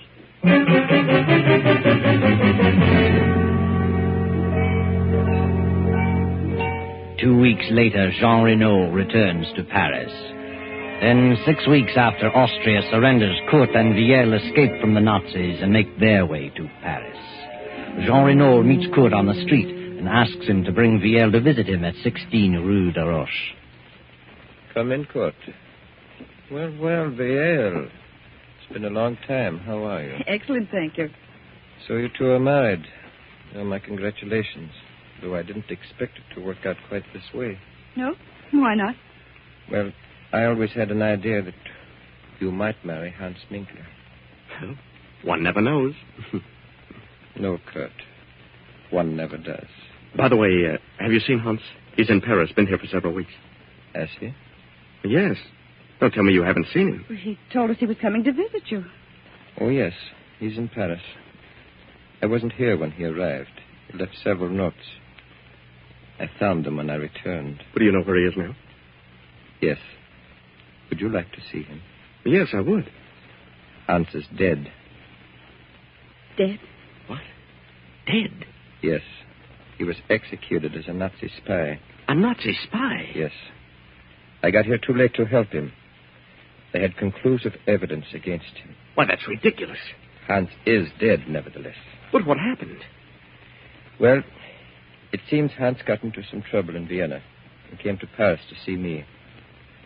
In some way, the Sûreté here was informed that he was a Nazi, was coming here to carry on. But who on earth would accuse Hans of such a thing? I wonder. But they received a letter from Vienna accusing Hans. The Sûreté found a check on him from a high Nazi official. There was nothing that could save him. A check from a high Nazi official? Who was the official? Paul Gallet, Viel's uncle. What? Didn't you know about your uncle? I don't believe it. Whether you do or not, he was a Nazi. The Secret Service has known it for years. He may or may not have given the check to Hans for Nazi purposes. But the evidence was against Hans. Then the letter came to the Sûreté saying Hans was a Nazi agent. They found him here, arrested him. That's all there was to it. But who would write such a letter? Hans had no enemies. Would you like to read the letter? Yes. Here it is. Hans Minkler, under alias of Pierre Cabot, has given evidence of being a Nazi spy. Locate him at 16 Rue de Roche, Paris. And that's all that was necessary. How awful. I can't imagine such a thing. Notice the handwriting, Kurt. What? Ah, yes. Viel, this is your handwriting. It is not. I'm positive. You wrote this. No. Don't lie to me. I know your writing. You wrote this letter. All right. All right, I did. I was convinced that he'd deceived me. I was convinced he killed Uncle. Yes, I wrote it. How could you? I never dreamed Uncle was a Nazi. I thought Hans was a Nazi. I was determined to make him suffer. You believe me, don't you? Yes, Viel. I believe you. But I'm awfully sorry for you. Oh, poor Hans. Poor Hans. Oh, I'll never forgive myself. Yes, Viel. What a terrible injustice you have done. But someday, perhaps you'll learn what really happened to your uncle. It wasn't Hans who killed him. Hans didn't even have a gun, just a pipe. But Hans wanted to get him safely out of the country. And Kurt knew that Hans would never go through with the order of the Secret Seven, so he followed Hans. And when he saw what was happening, he shot Gallet and disappeared and let you think Hans did it. Because Kurt was in love with you, too, Viel.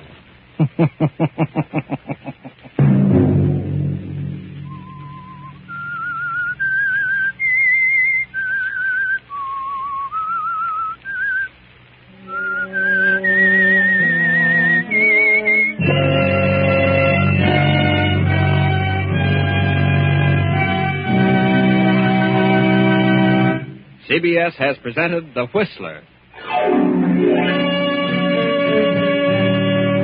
Original music for this production was composed and conducted by Wilbur Hatch. The Whistler is written and directed by J. Donald Wilson and originates from Columbia Square in Hollywood. Next week, same time, I, the Whistler, will return to tell you the strange tale of Out of the Fog. Good night.